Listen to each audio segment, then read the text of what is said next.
আপনাদেরও তো ওয়াজ শোনা দরকার, কিন্তু শোনেন না। পরে কে কি কান পড়া দেয়। এই যে একটা মাফতুন ইসলাম আছে না নাই বিএনপি, এই কান পড়া শুনে বদরুল রশিদের বিরুদ্ধে খেলে ওয়াজ করে। আর বলবো নিষেধ করবেন তো?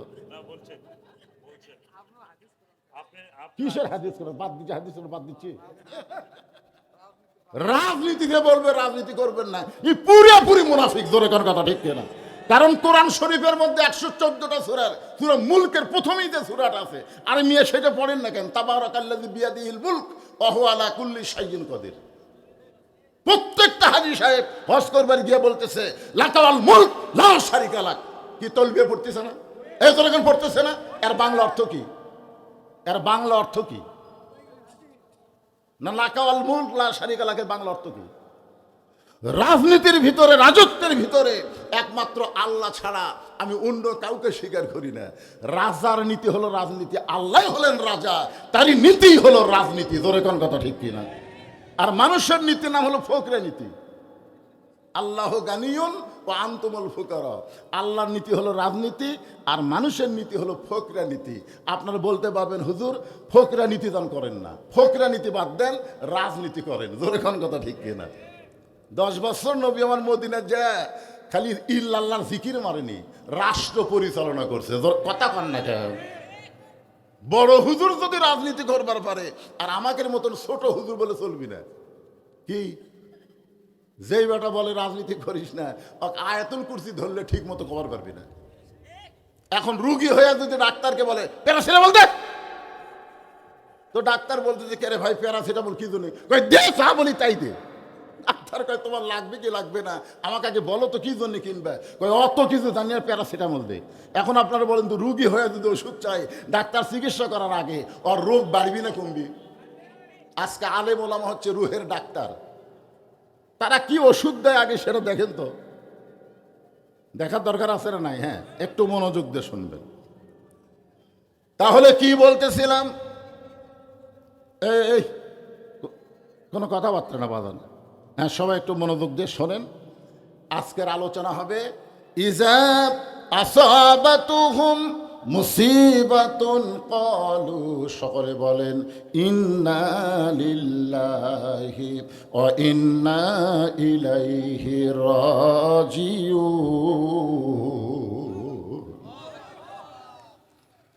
আপনারা বলেন তো, বিএনপির প্রতিষ্ঠাতা শহীদ প্রেসিডেন্ট জিয়াউর রহমান আপনারা মনে হয় সবাই দেখেননি।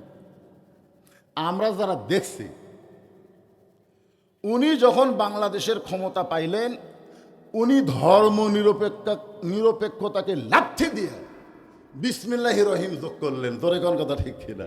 আপনারা বলেন তো, উনি যদি বিসমিল্লাহির রহিম যোগ করতে পারেন, তাহলে উনি তো অবশ্যই একটা রাজনীতি করছেন। শেখ মুজিবুর সময় বিসমিল্লাহ ছিল না, কিন্তু জিয়া রহমান এসে বিসমিল্লাহ যোগ করলেন এবং ইসলামকে সুমহান ঘোষণা করে তিনি 4 বছর বাংলাদেশের শাসন ক্ষমতা পরিচালনা করলেন। দুনিয়া থেকে বিদায় নেওয়ার সময় ওনার ভাঙ্গা সুটকেস, কোরআন শরীফ আর জায়নামাজ ছাড়া 1 টাকাও ব্যাংক ব্যালেন্স পাওয়া যায়নি। ধরে কোন কথা কন না কে?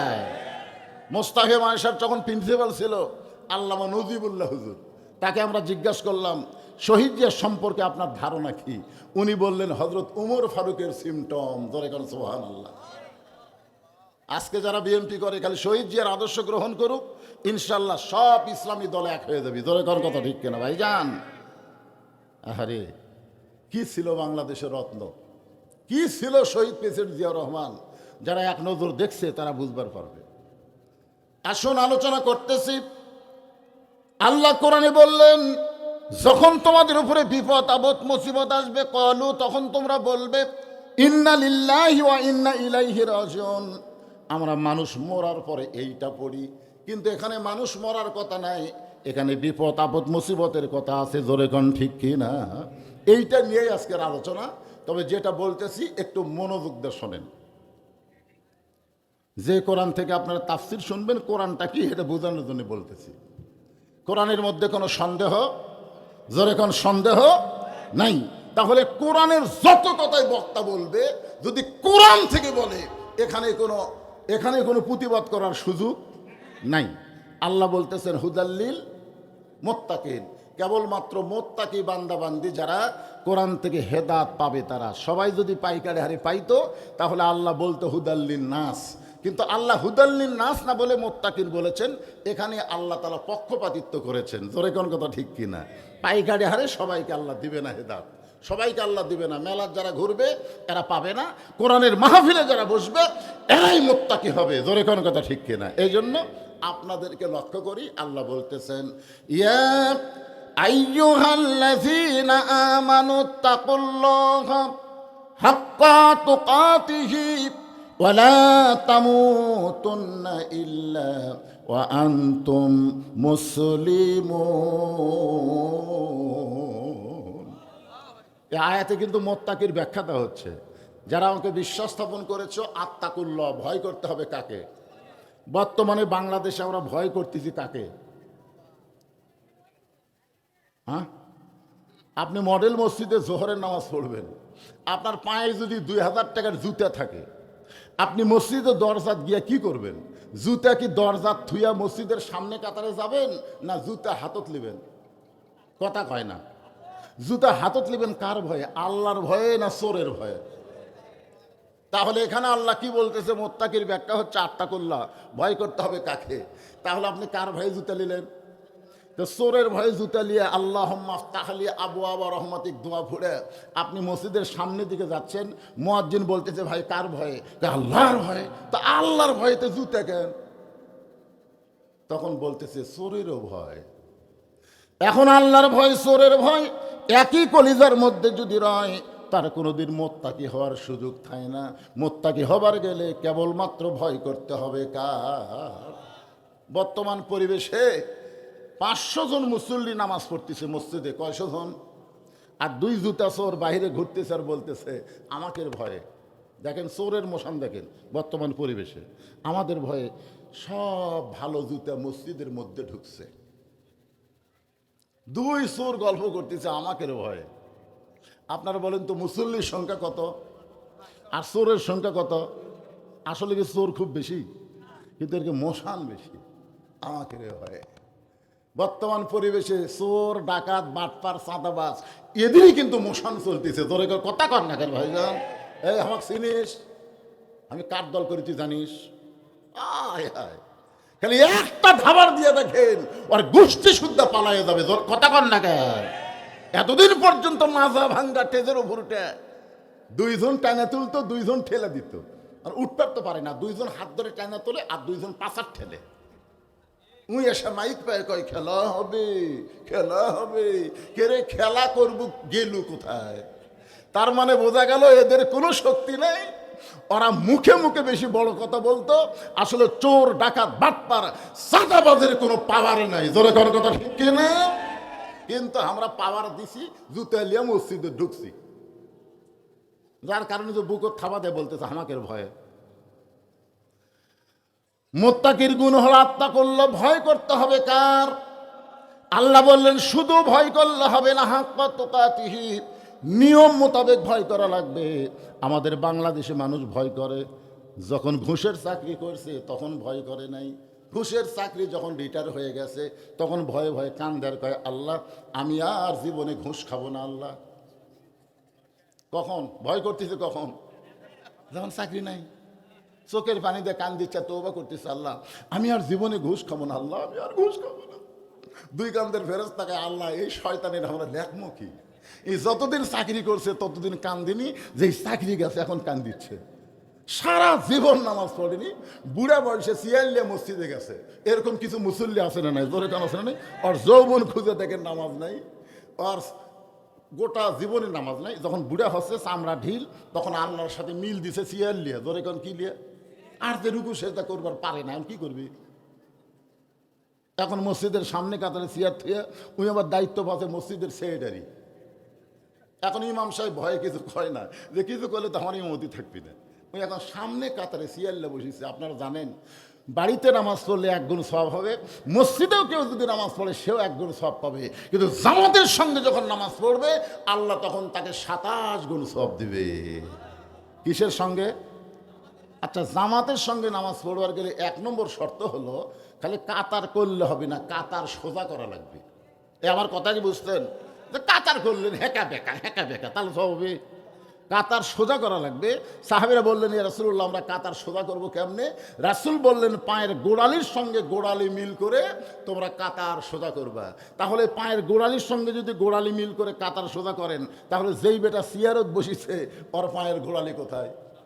তাহলে কোনো এক ব্যক্তি যদি সাথে যদি আপনি গোড়ালি মিল করবার না পারেন, তাহলে ওই কাতারের মুসল্লি 1 গুণ সওয়াব পাবে, 27 গুণ থেকে তারা মাহরুম হবে। এখন 27 গুণ সওয়াব যদি আপনি পাবার চান, তাহলে সিয়ারওয়ালাকে আপনার কাতারে রাখা যাবে না। তাহলে কি করবেন? ওই সিয়ারওয়ালার 4-5 কান্দত লিয়ে বারান্দা তুই আসবেন, যে বাবা তুই আমাকে মধ্যে থাকলে আমরা 27 গুণ পাচ্ছি না। এখন দ্বিতীয় কাতারে যদি চেয়ার ঠেলে দেন, ওরাও বলবি কারে ই যদি আমাকে মধ্যে বসে থাকে তাহলে আমরাও তো 27 গুণ পাচ্ছি না। 3 নম্বর কাতারে দিই, 3 নম্বর কাতারে কারে ই যদি সিয়ারলা থাকে তাহলে আমরা 27 গুণ পাচ্ছি না। বের করে দে বারান্দা, তোরে কোন কথা ঠিক কিনা? প্রত্যেকটা চেয়ার বারান্দা বের করে দেওয়া লাগবে। মসজিদের মধ্যে কোনো চেয়ার থাকা যাবে না, কারণ চামড়া ঢিল হচ্ছে আল্লাহর সাথে মিল দিছে। আমার কথা কি বুঝতে পারছেন? হাক্কা তুকাতিহি শব্দের অর্থ কি? ভয় করার মতন ভয় করবার গেলে মানুষের তৈরি আইন দেওয়া হবে না, আমার আল্লাহর কোরআনের আইন লাগবে। কোরআনের আইন যখন চালু হবে, তখন নেতা কেমন আল্লাহকে ভয় করবে, কর্মী কেমন আল্লাহকে ভয় করবে। এই কোরআন থেকে ইন্না লিল্লাহর তাফসীর দিয়ে একটু শোনার দরকার আছে না নাই? নেতা হলেন হযরত ওমর। বাংলাদেশের মতন 96টা দেশের নেতা, একটা দেশ না, বাংলাদেশের মতন কয়টা? জুমার দিনে দেখেন নেতা আত্তাকুল্লাহ, আল্লাহর ভয় কেমন। জুমার দিনে খুতবা দিচ্ছেন হযরত ওমর। মাঝখান থেকে একজন সাহাবী দাঁড়িয়ে বলতেছে, আমিরুল মুমিনিন, আপনার খুতবা আমরা শুনবো না। যদি লোকটা বলতো আমি শুনবো না, তাহলে একটা ভিন্ন হতো, কিন্তু যখন বলছে আমরা শুনবো না, সঙ্গে সঙ্গে ওমর ফারুক খুতবা বন্ধ করে দিয়ে বললেন, ভাই আমার দোষ কি? বলে আপনার দোষ হলো আমাদেরকে খাটো পাঞ্জাবি দিয়ে আপনি লম্বা জুব্বা গাওয়াত দিয়েছেন। যতক্ষণ পর্যন্ত লম্বা জুব্বার কাহিনী না বলবেন, ততক্ষণ আপনার খুতবা আমরা শুনবো না। যদি আত্তাকুল্লাহ ওমরের মধ্যে না থাকতো, ধরে ভত্তা বানাতো। জোরে কোন কথা ঠিক কিনা? এই কি কোনো এলাকার এমপি নাকি? কোন এলাকার মন্ত্রী নাকি? বাংলাদেশের মতন দেশের প্রধানমন্ত্রী নাকি? 96টা দেশের খলিফা, যাকে বলা হয় অর্ধ জাহানের খলিফা। ধরে কোন কথা ঠিক কিনা? কিন্তু ভয় কার? আল্লাহর ভয়ে হযরত ওমরের চোখ দিয়ে দর দর করে পানি পড়তেছে। ওমর ফারুক মনে মনে বলতেছে, আল্লাহ তোমার কোরআনের রাষ্ট্র চালু থাকার কারণে ওমর ফারুকের লম্বা জুব্বা দেখে একটা সাধারণ মানুষ পর্যন্ত লোকমা দেওয়ার সাহস পাইছে। আসলে কোরআন যেখানে চালু থাকে, নেতা ভুল করলে লোকমা দেওয়ার সুযোগ আছে না নাই? এমন সময় আব্দুল্লাহ ইবনে ওমর বাবার পাশে দাঁড়ায় বলতেছে, রে নবীর সাহাবীরা, তোমরা খাটো পাঞ্জাবি হলো, আজকে তোমরা নতুন কাপড় পরে নামাজ পড়তে আইছো। আমার বাবার দিকে তাকায় তোমরা দেখতেছো বাবার জুব্বা লম্বা, আমার দিকে একটাবার তাকাও। তোমরা খাটো পাঞ্জাবি হলেও তো নতুন পরে আইছো, একবার আমার দিকে তাকায় দেখো তো আমার খবর কি? ওসমান গনি বলতেছে, আব্দুল্লাহ আজকে জুমার দিনে তুমি নতুন কাপড় না পরে পুরাতন কাপড় পরছো কেন? আব্দুল্লাহ বলতেছে, আজকে যদি আমি নতুন কাপড় পরতাম তাহলে আমার বাবার জুব্বা লম্বা হতো না। দুনিয়ার সবাই যখন ঘুমায়া যায়, আমার বাবা তখন ঘুমায় না। যেদিন থেকে আমার বাবা মদিনার খলিফা হয়েছে, সেদিন থেকে আমার বাবার চোখের আর ঘুম নাই। দুনিয়ার মানুষকে কোথায় কেমনে থাকে এটা দেখার দায়িত্ব আল্লাহ আমার বাবাকে দিয়েছে। সুবহানাল্লাহ খান। সাধারণ মানুষ আরামে ঘুম পড়ে, সাধারণ মানুষ আরামে ঘুমায়, কিন্তু আমার বাবার চোখে ঘুম নাই। সবাই যখন ঘুমায় গেছে, এমন সময় আমার বাবা চুপি চুপি আমার ঘরের দরজায় গিয়ে ডাকতেছে, আব্দুল্লাহ আব্দুল্লাহ রে। আমি দরজা খুলে তাকায় দেখি বাবার হাতে একটা পাঞ্জাবি। আমি খুশি হয়ে বললাম, বাবা বাইতুল মাল থেকে আমার একটা পাঞ্জাবি দিছে। গভীর রাত্রে আবার একটা পাঞ্জাবি দিয়ে রাইছেন। ওমর ফারুক বলে, আব্দুল্লাহ ইন্নাল্লাহা ইয়ামুরুকুম আন তুআদ্দুল আমানাতি ইলা আহলিহা ওয়া ইযা হাকামতুম বাইনান নাস আন তাহকুমু বিল আদল। আল্লাহু আকবার। ওমর ফারুক আল্লাহর কোরআন তেলাওয়াত করে বলে, আব্দুল্লাহ তুই কেমনে মনে করলি বাইতুল মাল থেকে তোর একটা পাঞ্জাবি দিছে, আমি আর একটা দিয়ে বেড়াইছি? আব্দুল্লাহ রে, আমি যেই পাঞ্জাবি নিয়ে তোর সামনে দাঁড়াইছি এটা আমার ভাগে পড়েছে।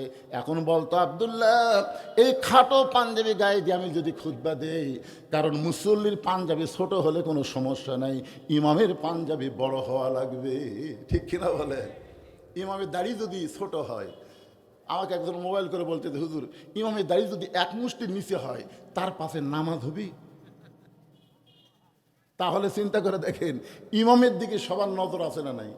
তা আমি বললাম, ভাইজান ইমামের দাড়ি এক মুষ্টি ছোট, তোমার দাড়ির খবর কি? আমার নাই। আমার নাই, তাহলে হুজুর থাকা লাগবে না। তারপরে বোঝা গেল ইমাম হবার গেলে দাড়ি হওয়া লাগবে, যাকে তাকে জাতীয় ইমাম বলা যাবে না। ধরে খান কথা, ঠিক না? যাকে তাকে জাতীয় ইমাম। এই যে সালাউদ্দিন ওই কয়েকদিন আগে কইছে জাতীয় ইমাম। হ্যাঁ, কি সামান্য দাড়ি ছোট হলেই দাড়ির ফতুয়া চাচ্ছে, আর তোমরা তাকে জাতীয় ইমাম বলতেছ, তার মুসো নাই দাড়িও নাই। তোরে কথা কর না কেন ভাই রে? মরদ মানুষ চিনার একটা কি, মরদ মানুষ চেনা লাগবে না? চেনা লাগবে, মরদ চেনার একটা উপায় আছে তো। এক মেয়ে আমাকে বলতে যে হুজুর আমার স্বামী এত সুন্দর, স্বামী নিয়ে রাস্তায় গেলে মেয়েরা খেলে আমার স্বামীর দিকে তাকা থাকে হুজুর। তো মেয়েরা যে আমার স্বামীর দিকে তাকা থাকে, আমার খুবই হিংসা হয়। আপনি এমন কিছু দোয়া দেন যে দোয়া আমল করলে রাস্তার মেয়েরা আমার স্বামীর দিকে তাকাবে না। আমি বললাম, মা তোমার স্বামীকে চাচা বানাও।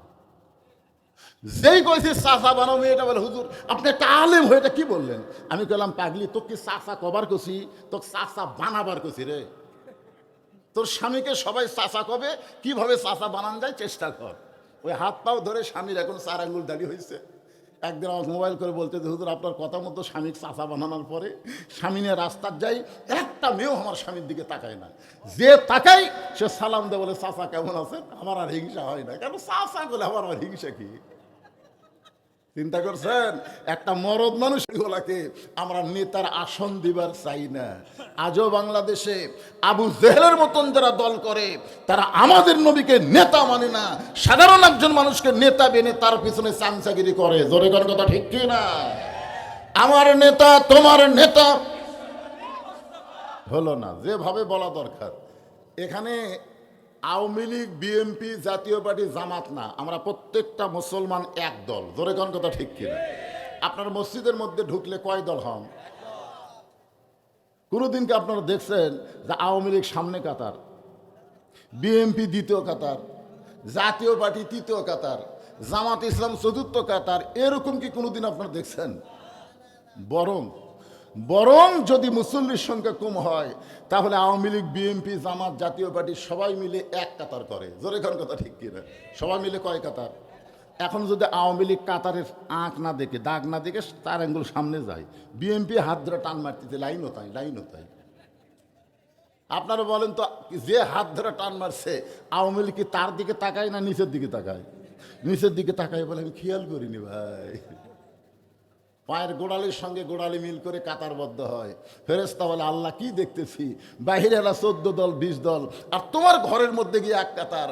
আল্লাহ বলতেছে এরা যতদিন ইসলামের বাইরে থাকবে ততদিন এরা দলাদলি করবে, যেই মাত্র ইসলামের ভিতরে ঢুকবে এদের মধ্যে কোনো দল থাকবে না, এক দল হয়ে যাবে। জোরে করার কথা ঠিক না? ভিতরে ঢোকা লাগবে। উদখুলু ফিস সিলমে কাফা।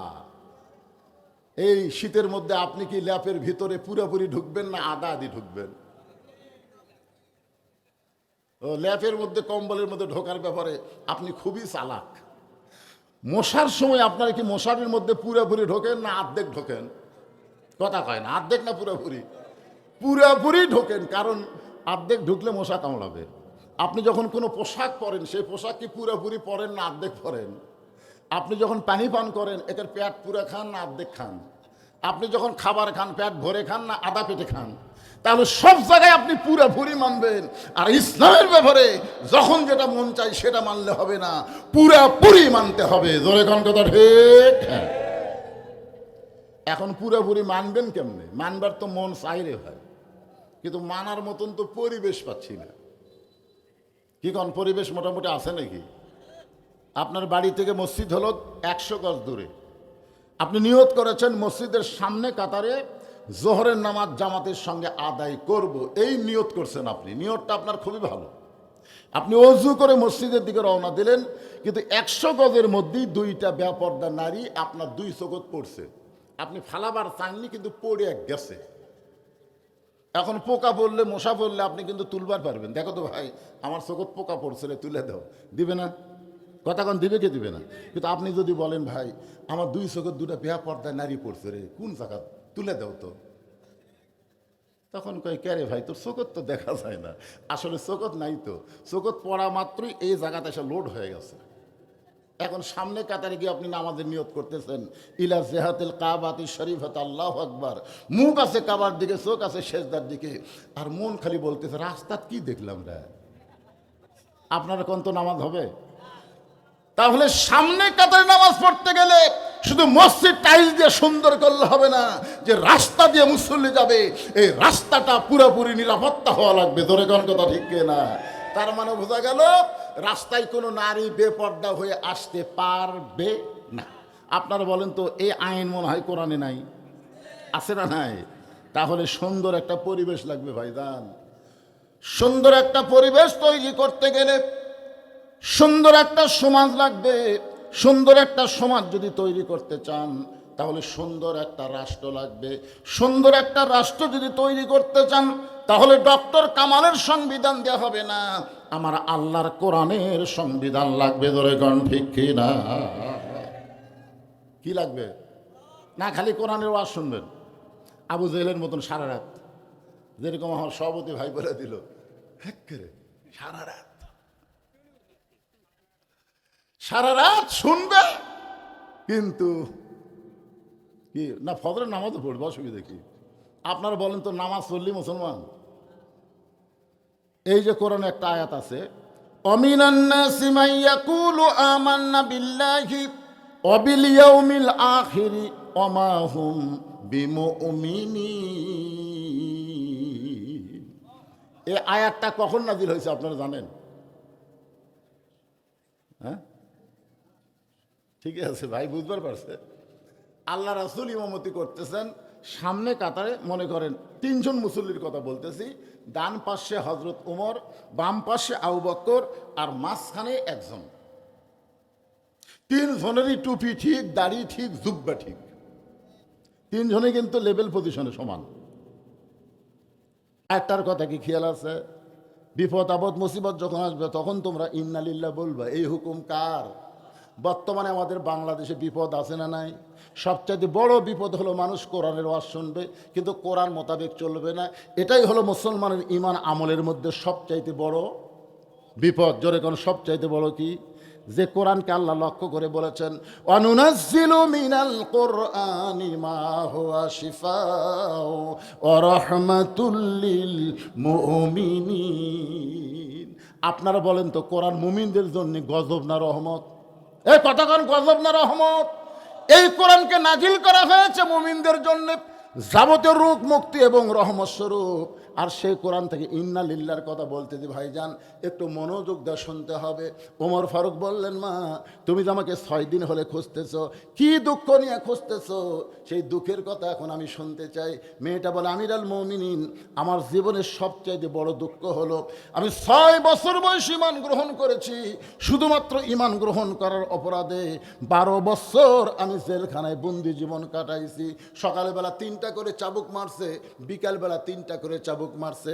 আমার দেহের এমন কোনো জায়গা নাই যেই জায়গায় চাবুকের আঘাত লাগে নাই। আমার একটাই মাত্র অপরাধ, আমি 6 বছর বয়সে ঈমান গ্রহণ করছি। ঈমানের কলেমা পড়িনি, ঈমান গ্রহণ করছি। আমাদের বাংলাদেশে যুদ্ধের সময় অনেক হিন্দুরাও কলমা পড়ছিল, ধরে কোন ঠিক কিনা? এই যে মুরব্বী কর পারবে, আমাদের 5 পীর এলাকায় অনেক হিন্দু, তখন দাসপাড়া, একটা পাড়ার নামই হলো দাসপাড়া। তো পাকিস্তানের পাঞ্জাবি আর্মি দেখলি ওরা বলতো লা ইলাহা ইল্লাল্লাহ, লা ইলাহা ইল্লাল্লাহ, লা ইলাহা ইল্লাল্লাহ। তা আর্মিরা বলতো বিলকুল ঠিক হয়, ঠিক হয়, বিলকুল ঠিক। 9 মাস পরে যখন দেশ স্বাধীন হলো তখন এক হিন্দু আমাকে বললো, বাবা মুসলমানের কলমার দাম আছে রে। তা আমি কল, আপনি হিন্দু হয়ে কেমনে বুঝলেন? বলে, এই কলমা মুখত থাকার কারণে আর্মির গুলির থেকে বেঁচে গেছি পারে, এই কলমা খালি মুখত থাকার কারণে। আমি বললাম, দাদা কলমা শুধু মুখে রাখার কারণে যদি আরবির গুলি থেকে বাঁচেন, এই কলিমা কলিজার মধ্যে জায়গা দেন, জাহান্নামের আগুন থেকে আল্লাহ বাঁচায় দিবে। জোরে কর কথা ঠিক কি না ভাইজান? ইমানের কলেমা খালি পড়লে হবে না, ইমানকে গ্রহণ করা লাগবে।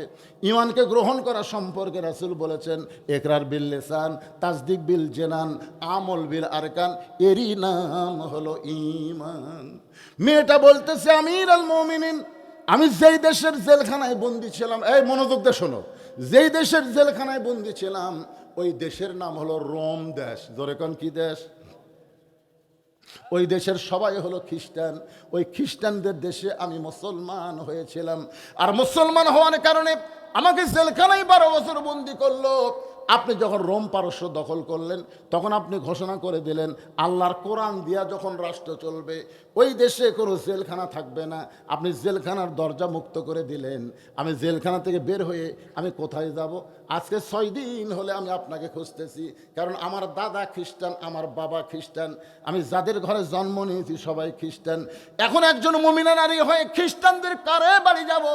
কোথায় যাব? আমার যাওয়ার কোনো জায়গা নাই। এই দিন 6 দিন হলে আপনাকে খুঁজতেছি। যদি আপনাকে পাই, তাহলে আপনার কাছে এই দুঃখিনী মেয়ে একটু আশ্রয় চায়। ওমর ফারুক বললেন, মা আমি তোমাকে আশ্রয় দিবার পারবো না, তবে ইসলাম তোমাকে অধিকার দিয়েছে। জোরে কর সুবহানাল্লাহ। মানুষ কোনোদিন মানুষকে আশ্রয় দিবার পারে না। আপনারা বলেন তো, ইসলামে নারীদের অধিকার আছে না নাই? এ কথা কোন আছে না নাই? আমাকে কতকগুলো এখন বার হয়ে বলবে, কোরআন শরীফ যদি ক্ষমতা যায় তোমাকে কিন্তু বাড়ির থেকে বারবার দিবি না, একের দরজা আটকে দিবি, বাড়ির থেকে বাড়ার পারবে না, মার্কেট করা যাবে না, চাকরি করা যাবে না, এ করা সে করা যাবে না, এইরকম আজে বাজে কথা বলে মেয়েদের মন ঘুরানোর চেষ্টা করবি। দূরে কর কথা ঠিক কি না? আজকে মায়েরা শোনেন, আল্লাহর কোরআনের আইন যখন চালু হবে আপনারাই সবচাইতে ন্যায্য অধিকার পাবেন। দূরে কর কথা ঠিক কি না? মেয়েদের অধিকার ইসলামে আছে না নাই? এক সময় নারীদের কোনো অধিকারই ছিল না, আল্লাহ রাসূল এসে নারীদের অধিকার দিয়েছে। আপনারা জানেন, আগে জীবন্ত মেয়েকে কবর দিত। এ ওয়াজ আপনারা শোনেননি? আমি সে ওয়াজ আজকে করতেছি না, কিন্তু শুনেছেন তো কি একটা নারীদের অবস্থা ছিল। সেখান থেকে ইসলাম এসে বলল, হুন্না লিবাসুল্লাকুম ওয়া আনতুম লিবাসুল্লাহ হুন্না। নারী হলো স্বামীর, বিবি হলো স্বামীর পোশাক, স্বামী হলো বিবির পোশাক, মানে সমান সমান। জোরে কোন সুবহানাল্লাহ। এক সময় নারী যখন মা হবে, তখন ইসলাম বলে দিল মায়ের পায়ের তলে সন্তানের জান্নাত। সুবহানাল্লাহ কন না কেন? স্বামীর পায়ের তলে বইয়ের জান্নাত, এটা কিন্তু ভুয়া কথা। আমরা ছোটবেলায় বহু বক্তার ওয়াজ শুনছি, স্বামীর পায়ের তলে বইয়ের জান্নাত, এটা ভুয়া। কোনো মরদ মানুষের পায়ের তলে জান্নাত নাই। জান্নাত আছে মেয়ে মানুষের পায়ের তলে, সে মেয়ে যদি মা হয়। তাহলে আপনারা বলেন তো, ইসলামে মায়ের দাম বেশি না বাপের দাম বেশি? কথা কয় না, মায়ের না বাপের? মেয়ের দাম বেশি না ছেলের দাম বেশি? আল্লাহ রাসূল বলেছেন, বাজার থেকে কোনো মিষ্টি কিনলে খবরদার ছেলের হাতে দিবা না, মেয়ের হাতে দিবা। কার হাতে দিবা? এখন বাজার থেকে আপনি 6টা মিষ্টি কিনছেন, কেন মেয়ের হাতে দিচ্ছেন? মেয়ে গুনতেছে, আব্বা 1, মা 1, ভাই 1, তাহলে 3 জন। ওই মিষ্টি বাড়তিছে, আব্বু তুমি 2টা লাও, মা তুমি 2টা লাও, ভাই বলতেছে তুই 2টা লে। তখন বাপ বলতেছে, বাবা তুমি তো মিষ্টি 6টা ভাগ করে দিলে, আমাদের 3 জনকে, তোমার খবর কি? আপনারা খালি আমার খাওয়া, আপনারা খালি আমার খাওয়া। সুবহানাল্লাহ কন না কেন? আপনি ভুল করে যদি ছেলের হাতে দেন, ছেলে মিষ্টির প্যাকেট খোলা বলতেছে, আব্বু বাজারে কি আর কোনো মিষ্টি নাই? এই 6টা মিষ্টি কিনছিলেন, এই 6টা আমারই লাগবে, এই কয়ে ওই 6টা চলে গেছে, কাকু দেয়নি। আজকে বাপ মরে গেছে, বাপের সব সম্পত্তি বেটার লেই, বুনুক দিবারই চায় না। ধরে কোন কথা ঠিক কিনা? আবার অনেক বাবা সর্বনাশ করে হজ করবার যাওয়ার সময় সব সম্পত্তি বেটাক দেয়, মেয়ে ফাঁকি দেয়। একটু মনোযোগ দিয়ে শোনেন, আল্লাহ রাসূল বলেছেন, ফাতেমা হলো আমার কলিজার টুকরা, মেয়েদেরকে তোমরা সবচাইতে বেশি ভালোবাসবে, ছেলের চাইতে মেয়ের দাম বেশি। শুধু একটা জায়গায় মেয়েদের দাম কম, আর রিজালু কাওয়ামুনা আলান নিসা। আল্লাহ কোরআনে বলেছেন পুরুষরা নারীদের উপরে থাকবে, এই একটা জায়গায় শুধু মেয়েদের দাম কম, পুরুষ থাকবে উপরে আর নারী থাকবে, কথা কয় না, এইটাই ওরা ধরে, এটা ধরে আর মিছিল করে নারী পুরুষের সমান অধিকার। কি মিছিল করে না? কেরে নারী পুরুষের সমান অধিকার চাও কে? তুমি যদি মেয়ে হও তোমার অধিকার বেশি, তুমি মা হলে তোমার অধিকার বেশি, খালি একটা জায়গাতে একটু আমি ওয়াজ করতে বলেছি কি পদ্মা নদীর চরে জ্বালানি অস্থায়ী ঘর বানাচ্ছে, অস্থায়ী ঘর চাটাই দিয়ে ওখানে ঘর বানায়, মাছ ধরে বিক্রি করে। একদিন আল্লাহর কি কাম, উঠছে ঝড় খালি বালু উঠতেছে, 1-1 ঘন্টা হয় ঝড় থামে না। জেলা স্বামী বলতেছে, বউরে আমার পেশাবে লাগছে রে, কী করি? দরজা খোলা যাবে না, দরজা খুললে বালু এসে সব মেঘে দেবে। ঝড় না থামার কারণে জেলা বলতে স্বামী গো, বলতেছে, ও বউ তাহলে আমি কাম করি, ঘরের মধ্যে পেশাব করি। বউ বলে, তুমি বড় মানুষ, ঘরে পেশাব করলে থাকা যাবে? হ্যাঁ বলতে, ঝড় যে থামে না রে, খালি কিটকিট করতেছে। বউ বলে, তাহলে কাম করো, তুই আমার কান্দর চড়ো, কান্দর চড়ে চাটাইয়ের ঘর তো, তোমার যন্ত্র মোতাবেক একটা সেট করো। ওই বইয়ের কান্দে ছড়ে যন্ত্র মোতাবেক সেট করে পেশাব করছে, আলহামদুলিল্লাহ। 1-1 ঘন্টা হয় ঝড় থামে না। বউ বলে, আমারও যে পেশাব এলো। স্বামী বলতেছে, ছিদ্র করাই আছে, তাহলে কান্দর চড়বা আর জাগা মতো কাম করবা। বউ স্বামীর কান্দর চড়ে পেশাব করে, পেশাব তো বেড়া যায় না, স্বামীর বুক ভিজে যায়। স্বামী চিল্লাবে, ওই কোন জায়গায় পেশাব করি, কোন জায়গায় পড়ে? বউ বলে, মরার স্বামী জানো না, সব জায়গায় সমান অধিকার চলে না। ধরে কোন কথা ঠিক কিনা? আপনারা বলেন তো, সব জায়গায় সমান অধিকার চলে? মসজিদের ইমামতি করবে পুরুষ মানুষ, নারীরা ইমাম হবার পারবে?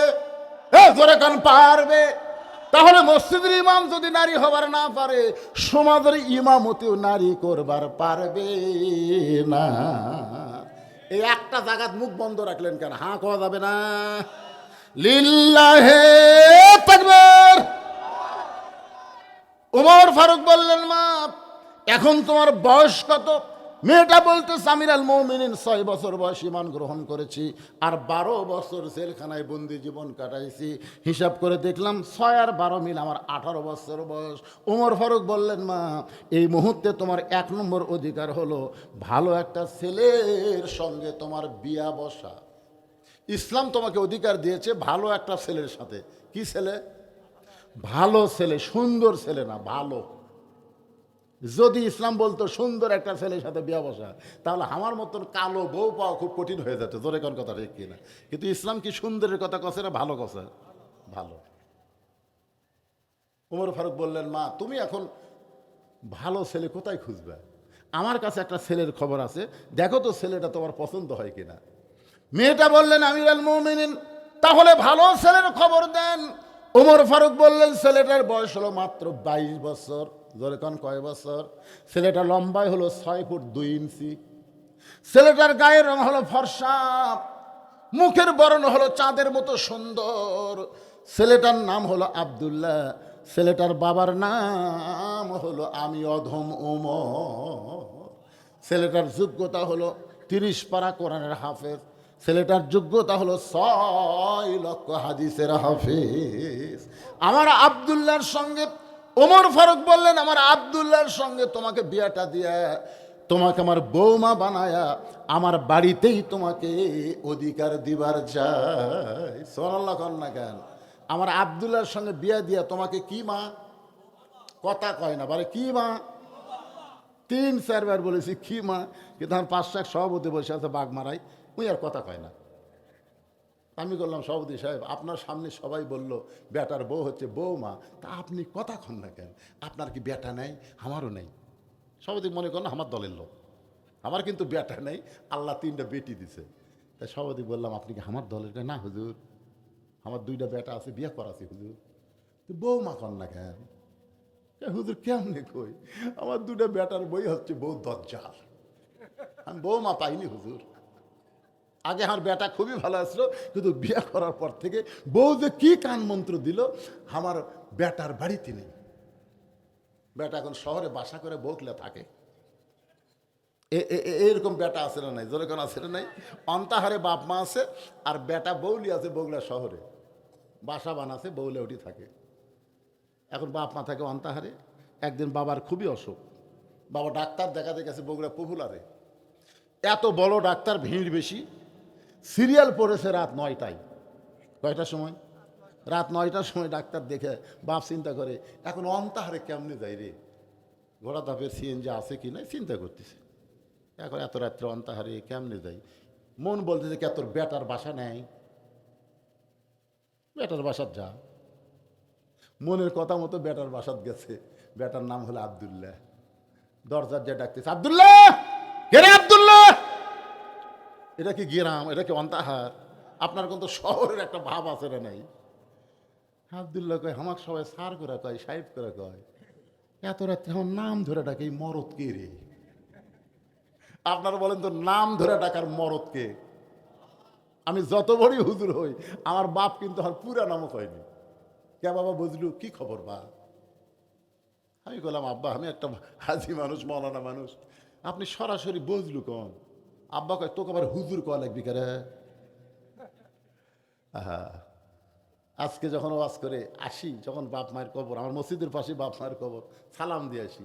আবার ওয়াজ করে যখন যাই, বাপ মাকে সালাম দিয়ে বলি, বাবা আপনি যে মধুরী আমাকে বজলু বলে ডাকতেছিলেন, আর দুনিয়াতে কেউ নাই বাবা।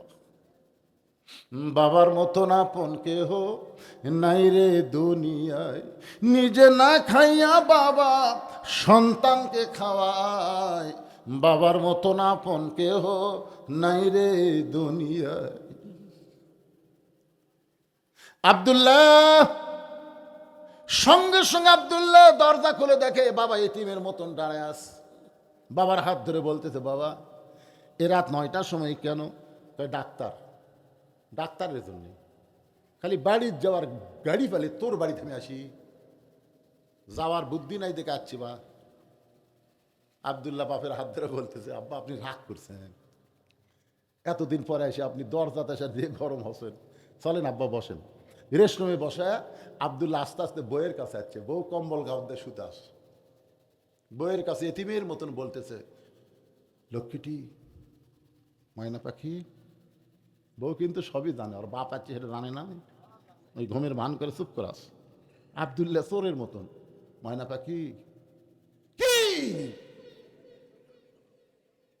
তোমার বাপ আছে আমি জানি না? আব্দুল্লাহ জোরে চিল্লাস না রে, কোনোদিনও আসে না, আজকে বিপদ যাচ্ছে, শুনবার পারলে রাগ করবি রে। কারণ আব্দুল্লাহ জানে ওর বাপ কি মাল জানে না, ধরে কেন জানে, কে জানে না। দৌড় হাত করছে, খাবার যদি দিবার মন চাই তুমি দাও, আমার মাথার বেদনা, পিঠ শিরশির করে, উঠতে পারল না। তখন আব্দুল্লাহ বাপের কাছে বলতেছে, আব্বু আমি সব শুনছি বা, তোর বউ অসুস্থ সে কথা আমাকে বলবি না, তুই কি মনে করছিস আমি না খেয়ে আছি? আরে পাগলা, থাকার জায়গা নাই দেখে তোর বাড়িতে যাচ্ছি, হোটেল নেয় খেয়ে যাচ্ছি। আব্দুল্লাহ বলতেছে, বাবা সত্যি কি আপনি খাইছেন? বাবা মনে মনে কয়, যে তোর বইয়ের ব্যবহার, পেট এমনি ভরে গেছে। এটা মনে মনে বলতেছে, জোরে বলে নাই, আসলেই খাইছি বাবা। আব্দুল্লাহ বলে, তাহলে ঘুমান। আব্দুল্লাহ বাবারে ঘুমায় দেয়, জিরো বাল্ব ঘরের মধ্যে জ্বলতেছে। মনের মধ্যে কষ্ট নিয়ে আব্দুল্লাহ বইয়ের কাছে এসে শুইছে। রাত যখন 11টা বাজে, তখন আব্দুল্লাহর শালা, বইয়ের ছোট ভাই, রাত তখন 11টা, আব্দুল্লাহর শালা এসে ডাকতেছে, শেফালি আপা, শেফালি আপা। আব্দুল্লাহর বইয়ের নাম হলো শেফালি। কম্বল ফেলে দিয়ে মারছে লাভ। আব্দুল্লাহ তাকায় দেখে কম্বল আছে, বউ নেই। বউ গেটত যা বলতেছে, কে রে ভাই এত রাত্রে কোত্থেকে? বলে ক্যারাম বোর্ড খেলতে খেলতে রাত হয়ে গেছে আপা, খেয়াল করিনি, একটু ঘুমাবার চাই। আরে পাগল, ঘুমাবি তার আগে খাবি না? তুই না খেয়ে ঘুমাইলে আমার চোখে ঘুম ধরবি?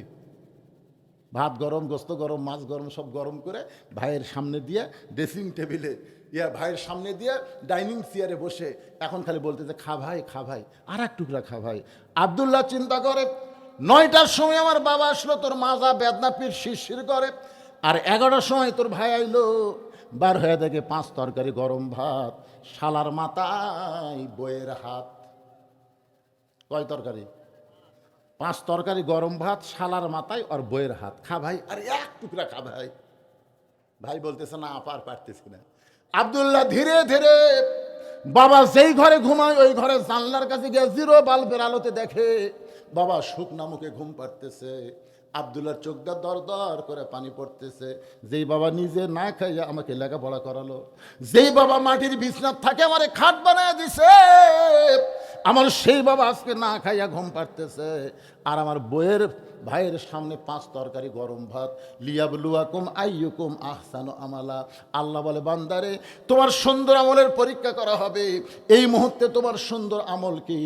এমন সময় আল্লাহর কোরআন বলতেছেন, ওয়াকাদা রব্বুকা আল্লাহ তাবুদু ইল্লা ইয়াহু ওয়া বিল ওয়ালিদাইনি ইহসানা। আল্লাহু আকবার। আব্দুল্লাহ, আব্দুল্লাহ রে, তোর বইয়ের মাজার বেদনা ফির শিরশির করে, তোর বাবার সামনে খাবার দেয়নি, তোর বাবা না খেয়ে ঘুম পাড়তেছে, আর শালার সামনে 5 তরকারি গরম ভাত। তুই কি মরদ না? তোর কি করার কিছুই নাই? আজকে আল্লাহ তাআলা সুন্দর আমলের পরীক্ষা করবে। আজকে সুন্দর আমল হলো বউ মরে গেলে বউ পাওয়া যাবে, কিন্তু বাপ যদি মরে জীবনে কানলেও কিন্তু বাপ পাবো না। তোর বউ যদি সকালে মরে তুই বিকালে বিয়ে করে পারবি। বউ মরলে বইয়ের অভাব নাই, বউ ছাড়া দিলেও বইয়ের অভাব নাই। কিন্তু এই বাপ যদি মরে যায় কিয়ামত পর্যন্ত কানলে কিন্তু আর বাপ পাওয়া যাবে না। যেটা পাওয়া যাবে না সেটার দাম বেশি, না যেটা মাঝে মাঝে পাওয়া যায় সেটার দাম বেশি? কথা কয় না রে ভাই। আপনারা কোন তো বউ পাওয়া যায় যায়? আমার বড় ভাইয়ের 3টা বউ মরছে, বুঝলেন? ওই খালি মরাও সারা, বিয়ে করাও সারা। হ্যাঁ, আমার কয় হুজুর তোর ভাগ্যে নেই, আমার ওই একটাই ভাই রে মরে না রে। এ ওয়াজ কিন্তু আমার বউ আবার লাইভে দেখতেছে, বুঝলেন? আমি কি ওয়াজ করতেছি আর আবার লাইভ দেয়, আমি কোন ওয়াজ মারি ওটা আবার বউ দেখে। যাওয়ার পরে আমার ধরে আজকে কি হলো, এরা যা সর্বনাশ করতেছে ভাই। ঠিক ঠিক। তার মানে ভুয়া কথা, মিথ্যা কথা বলার কোনো সুযোগ, যা বলবো 100 একটু মনোযোগ দিয়ে শোনেন। এবার আব্দুল্লাহ চিন্তা করতেছে সুন্দর আমল কি করব। বর্তমান যেই পরিবেশ চলতে সুন্দর আমল তো করার সুযোগ নাই। সুন্দর আমল হলো ওই বইয়ের পাচাত বাড়ি দেওয়া, ধরে কোন কথা ঠিক কিনা? এমন সময় চোখ বন্ধ করে আব্দুল্লাহ চিন্তা করে ঘরের মধ্যে একটা উটি বলা বেলান আছে। উটি বলা, ধরে কোন কি বলা? আব্দুল্লাহ চিন্তা করতেছে এটার আঘাত ধরে যেই মারবার মন চাচ্ছে, ইমান বলতেছে বোকা নারী নির্যাতনের কেস হবি। মন বলতেছে শোন জাগা মতো মার, এমন জাগাত বাড়ি মারবি দেখাবারও পারবি না, কেসও হবি না।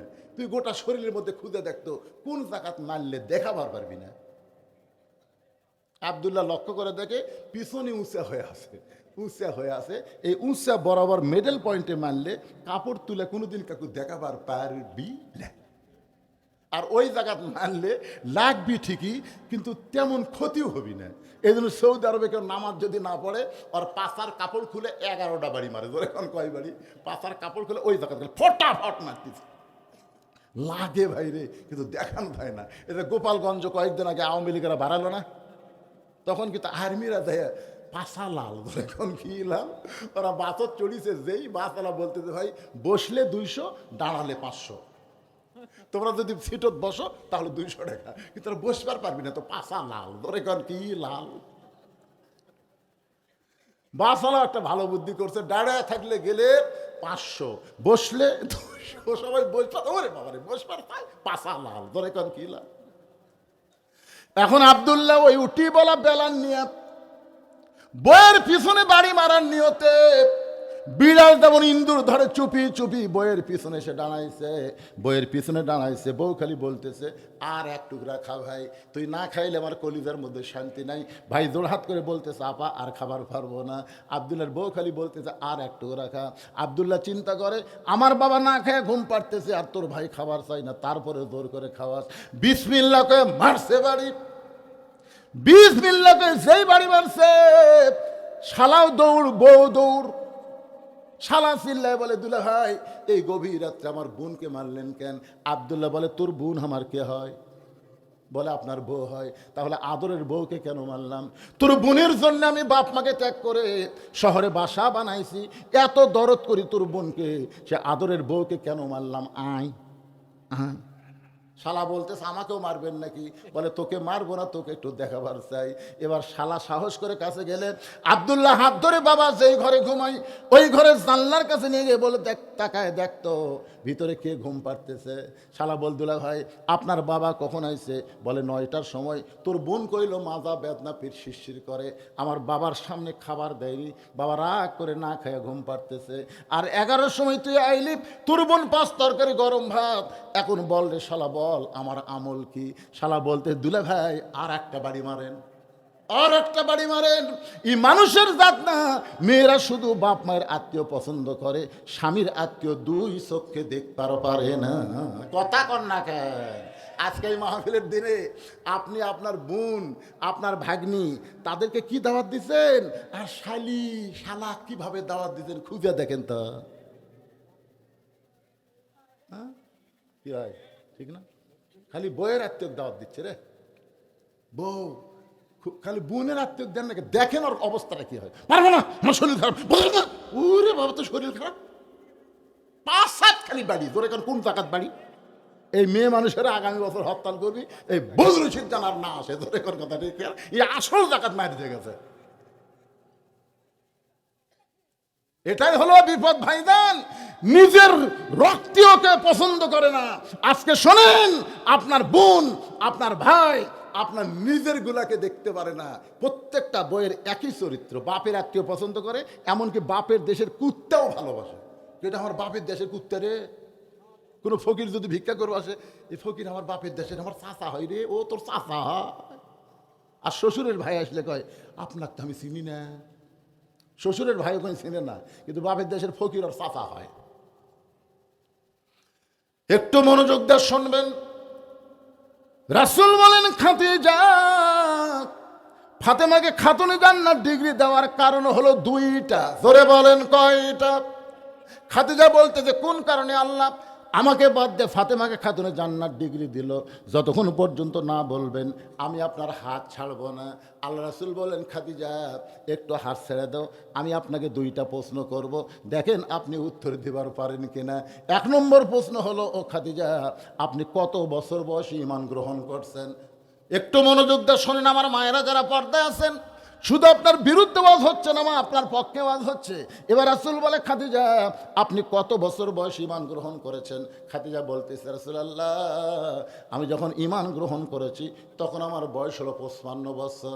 আল্লাহ রাসূল বলে, খাদিজা ঈমান গ্রহণ করার আগে আপনি কি ছিলেন? ঈমান গ্রহণ করার আগে আপনি কি ছিলেন? খাদিজা বলতেছে, রাসূলুল্লাহ ঈমান গ্রহণ করার আগে আমি কাফির ছিলাম। রাসূল বলে, খাদিজা ঈমান গ্রহণ করার আগে আপনি 55 বছর কুফর হালে কাটাইছেন। এখন আপনি বলেন তো, আপনার পেটের মেয়ে ফাতেমা কত বছর বয়সে ঈমান গ্রহণ করেছে? খাদিজা বলতেছে, জান্নাতি জান্নাতি, আমার ফাতেমা জান্নাতি হয়ে জন্মগ্রহণ করেছে। আল্লাহ রাসূল বলে, খাদিজা 2টা প্রশ্নের মধ্যে একটা প্রশ্নের উত্তরে আপনি ঠকে গেলেন। এবার আসেন খাদিজা, আমার 2 নম্বর প্রশ্ন হলো, খাদিজা দুনিয়ার কত পুরুষ মানুষ আপনাকে দেখেছে? আপনার নাকের সাইজ কেমন, আপনার মুখের সাইজ কেমন, আপনার দাঁতের সাইজ কেমন, এটা দুনিয়ার কত পুরুষ বলতে পারে? খাদিজা বলে, রাসূলুল্লাহ 25 বছর বয়সে আপনার সঙ্গে যখন আমার বিয়ে হলো, ওই সময় মক্কার সবচাইতে ধনবতী রমণী ছিলাম। এই ধনী হওয়ার পিছনে কারণ হলো আমার অনেকগুলো ব্যবসা ছিল। এই ব্যবসা চলাইতে গিয়া হাজার হাজার পুরুষের সঙ্গে আমার লেনদেন হয়েছে। খাদিজার মুখের সাইজ কেমন, দাঁতের সাইজ কেমন, গায়ের রং কেমন, এটা দুনিয়ার বহু পুরুষ বলতে পারে। আল্লাহ রাসূল বলে, খাদিজা তাহলে দুনিয়ার বহু পুরুষ আপনার চেহারা, আপনার ঢপ, আপনার গায়ের রং বলতে পারে। এখন বলেন তো, আপনার পেটের মেয়ে ফাতেমার চেহারা কেমন, নাকের সাইজ কেমন, মুখের সাইজ কেমন, এটা দুনিয়ার কত পুরুষ বলতে পারে? খাদিজা বলতে, পর্দানিশী আমার ফাতেমা জন্মসূত্রে পর্দার মধ্যে জন্ম নিয়েছে। আল্লাহ রাসূল বলে, খাদিজা আপনি মা হয়ে ফাতেমার জন্ম পর্দার মধ্যে দেখেছেন, কিন্তু আমি বাবা আল্লাহর নবী হয়ে বলতেছি, ফাতেমা শুধু পর্দার মধ্যে জন্ম নেবে না, ফাতেমা পর্দার মধ্যে বড় হবে, ফাতেমা পর্দার ভিতরে এই দুনিয়া থেকে বিদায় নেবে। গভীর রাত্রে হযরত আলী ফাতেমাকে দাফন করতেছে জান্নাতুল বাকির মধ্যে।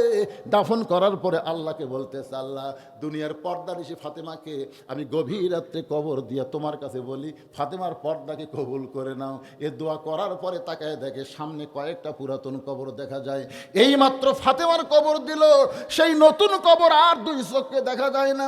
হযরত আলী জান্নাতুল বাকির মধ্যে দৌড়ায় বলে, ফাতেমার কবর, ফাতেমার কবর কোথায়, ফাতেমার কবর? কে যেন ডাক দেবে, আলী রে ফাতেমা পর্দানিশী, আমি আল্লাহ জোহরা ডিগ্রি ডিগ্রি দিয়া ফাতেমার কবরটাকে কিয়ামত পর্যন্ত পর্দা করে দিয়েছি।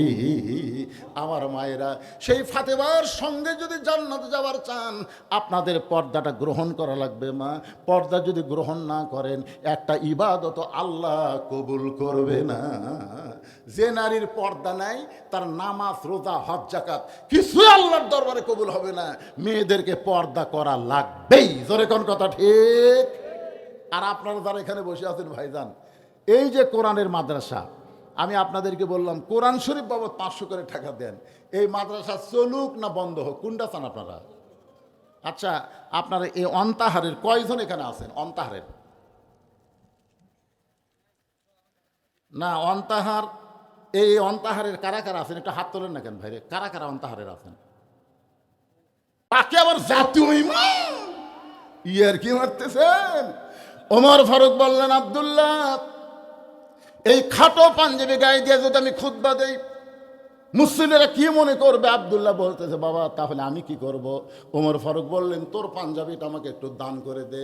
আব্দুল্লাহ বলে, গভীর রাত্রে আমার পাঞ্জাবি আমার বাবাকে দান করে দিলাম। বাবার পাঞ্জাবি আমার পাঞ্জাবি একত্র করে বাবা লম্বা জুব্বা বানায়া সেই জুব্বা পরে খুতবা দেয়। এখন বলো, বাবার খুতবা শোনা যায় কিনা যায়? সমস্ত সাহাবীরা চিল্লায় বলে, আল্লাহর কোরআন দিয়ে যখন রাষ্ট্র চলবে, এমন ভালো মানুষকে নেতা হিসাবে মুসলমানেরা দেখতে পাবে। কি দিয়া যখন রাষ্ট্র চলবি? এই জারোয়া শুনতেছেন, এই কোরআন দিয়ে যখন রাষ্ট্র চলবে, তখন ভালো মানুষকে নেতা হিসাবে দেখা যাবে। তাহলে একজন ভালো নেতার খবর পেলেন। এখন একজন ভালো কর্মীর খবর শোনেন। ওমর ফারুক যখন অর্ধজাহানের খলিফা, ওই সময় ছদ্মবেশে কোরআনের একজন কর্মী দেখার জন্য হযরত ওমর মদিনার অলি গলি ঘুরতেছেন। হঠাৎ হযরত ওমর দেখতে পায় দুই পাহাড়ের মাঝখানে একটা গিরিপথ। জোরে বলেন, কি পথ? ওই গিরিপথের মধ্যে ওমর ফারুক তাকায় দেখে একটা সুন্দরী মেয়ে ধীর গতিতে হেঁটে হেঁটে চলতেছে। মেয়েটার সামনেও কোনো মানুষ নাই, পিছনেও কোনো মানুষ নাই। ওমর ফারুক মেয়েটার দিকে তাকায়া আল্লাহর প্রশংসা করতেছে, আল্লাহ তোমার দুনিয়ায় এত সুন্দরী একটা মেয়ে। জোরে কান সুবহানাল্লাহ। ওমর ফারুক যে মেয়েটাকে দেখে আল্লাহর প্রশংসা করতেছে, ওই মেয়েটার চেহারা দেখে আল্লাহর প্রশংসা করা যাবে না। কারণ কোনো বেপর্দা নারী দেখলে আল্লাহর প্রশংসা করা যাবে না, বরং নাউজুবিল্লাহ বলে তাকে ধিক্কার দেওয়া লাগবে। জোরে কোন কথা ঠিক কিনা? ওমর ফারুক দেখলেন যে মেয়েটা দুই পাহাড়ের মাঝখানে গিরিপথে ঘুরতেছে, ওই মেয়েটার আপাত মস্তক আল্লাহর আইন পর্দা। আল্লাহর আইন পর্দা যখন কোনো নারী মানে, ওই নারী তখন বিশ্ব সুন্দরী হয়ে যায়। আমি যুবকদের কাছে একটা স্লোগান চাচ্ছি, আমি যেই বলবো পর্দানিশী নারী যারা, তোমরা সকলে বলবা বিশ্ব সুন্দরী তারা। পর্দানিশী নারী যারা, সবাইকে বলতেছে না, এই যুবকগুলো, কারণ আমরা বুড়া মানুষ, আমাকে মন চালেও শক্তি নাই। ধরে কোন কথা ঠিক কিনা ভাই? কে দাদা, ওই যে রাস্তা দিয়ে সুন্দরী মেয়ে যায়, আমার ব্যাটারি নাই ভাই। তার মানে কি? বুড়া দেখে লাভ নেই। কি লাভ আছে? অনেকে আমাকে বলে, হুজুর ওই যে হাসিনা ভারত গেল, মুদিরও বউ নাই, হাসিনারও স্বামী নাই। আমি না, বুড়া মানুষের এগুলো কোয়া চাইজ নাই ভাই রে। মুদিও বুড়া, হাসিনাও বুড়ি, এরা কি করবি কত? এইগুলা কয়ে কাম আছে? কথা কন, আর কোনো কাম আছে? এই যুবকদের দরকার। এই যুবক, আমার সাথে একটা সাইজ মতো কল লাগবে। পর্দানিশী নারী যারা, বলবা বিশ্ব সুন্দরী তারা। পর্দানিশী নারী যারা, আর যে বলবো বেপর্দা নারী যারা, তোমরা বলবা বিশ্ব বেহায়া তারা। বেপর্দা নারী যারা। আর একটা স্লোগান দাও, এ অন্তাহারে যদি বেপর্দা নারী থাকে, এদের কলিজাত আগুন ধরবে। আমি যেই বলবো বেপর্দা নারী যারা, তোমরা বলবা শিলা কলা তারা। বেপর্দা নারী যারা। আপনার শোনেন তো, একই গাছের কলা, এক গামলায় শোঁচাওয়ালা, এক গামলায় শিলা। ঘোড়াদা ভারত গেলে খরিদ্দার কোন কলার দাম করবে? কে ভাই, শোঁচাওয়ালা কত করে কেজি ভাই? তো এখন কলালা বলতেছে, ভাই রে একই গাছের রে, একই গাছের রে, তো শিলা কলার দাম করিস না কেন? তখন খরিদ্দার বলতেছে, ভাই শিলা কলা আমি খাই না। তখন কলালা বলতে, তুই কি কলা শোঁচা সহ খাস? আমি শিলাই খাই। তো আগে থাকাই শিলা আছে, খালি নিবি আর খাবি। কলা খরিদ্দার তখন কি বলে? খরিদ্দার বলতেছে, আমি খাওয়ার আগেও খাসে। কলালা বলতেছে, আল্লাহর শপথ করে বলতেছে, কেউ খায়নি। খরিদ্দার বলতেছে তোর চোখ নাই, মশা খাসে, মাছি খাসে, ধুলে খাসে, বালু খাসে, ওই কলা আর খাওয়ার উপযুক্ত নাই। বেপর্দা নারী যারা, শিলা কলার মতন তারা। এই জন্য আমার মায়েরা যারা পর্দার অন্তরালে একটু মনোযোগে শুনবেন। আল্লাহ কোরআনে বললেন অকরনা ফি বুয়ুতিকুন্না ওয়ালা তাবাররাজনা তাবাররুজাল জাহিলিয়াতিল উলা। আল্লাহর কোরআনের কর্মী দেখার জন্য ওমর ফারুক মেয়েটার নিকটে গিয়ে বললেন, মা, এই নির্জন পথে তুমি একা একা চলতেছ, তোমার সামনেও কোনো মানুষ নাই, পিছনেও কোনো মানুষ নাই। সঙ্গে সঙ্গে মেয়েটা বলে, পথিক, তুমি কি হযরত ওমরকে চেনো? মেয়েটা কি বলতেছে? ওমরকে বলতেছে পথিক। পথিক মানে রাস্তা দিয়ে যাই চলে, তা কি কয়? পথিক, তুমি কি হযরত ওমরকে চেনো? হযরত ওমরকে যদি তুমি চিন্তা তাহলে এরকম বেয়াসাইদা কথা বলতা না।